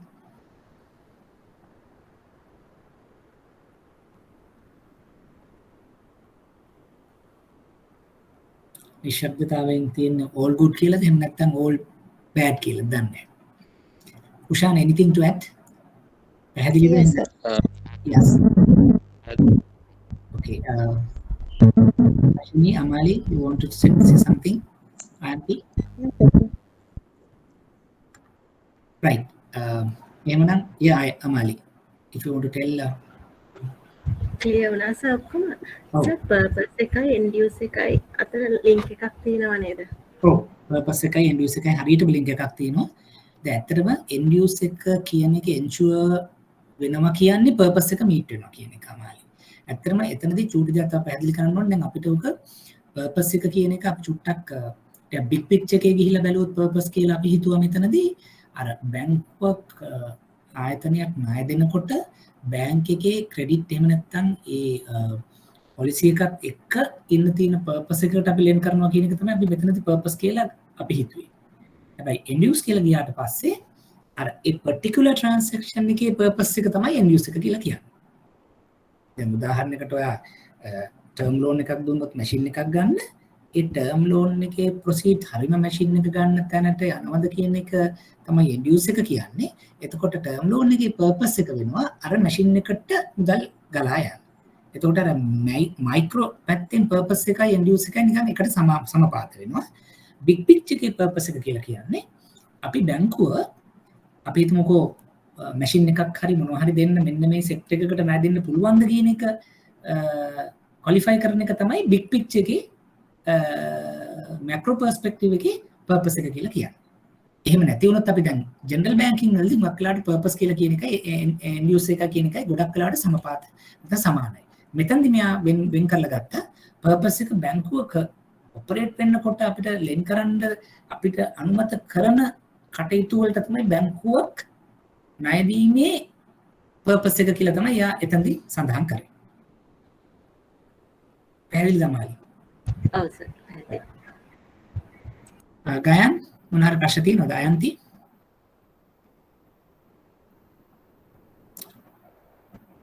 Right. So thank you very much for joining me for about more than 3 hours. From I think you joined around 8:30. Now it's almost 12. Very good weekend time. But anyway, I think that some of whatever the things that we discussed has some usefulness to you for your day-to-day banking, though it is not very much relevant to your day-to-day operations work. However, as I was telling you, I was instructed to give a sort of input on overview of credit, which is a kind of a macro view or maybe a sort of umbrella view on terms of branch setup. So we will continue the rest of the presentation next week as well. So beyond that, so there may be different lecturers will join you to discuss exact the requirements which has been put by your HR, your course coordinator. So make sure to deliver all those things as promised.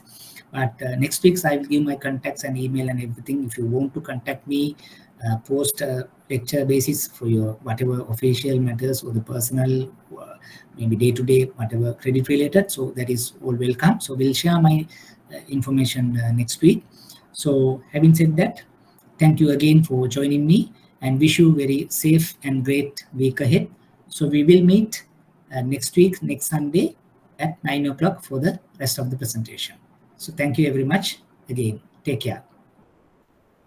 Thank you, sir. Thank you, sir. Welcome. Thank you, sir. Welcome. Thank you, sir. You're welcome. Thank you, sir.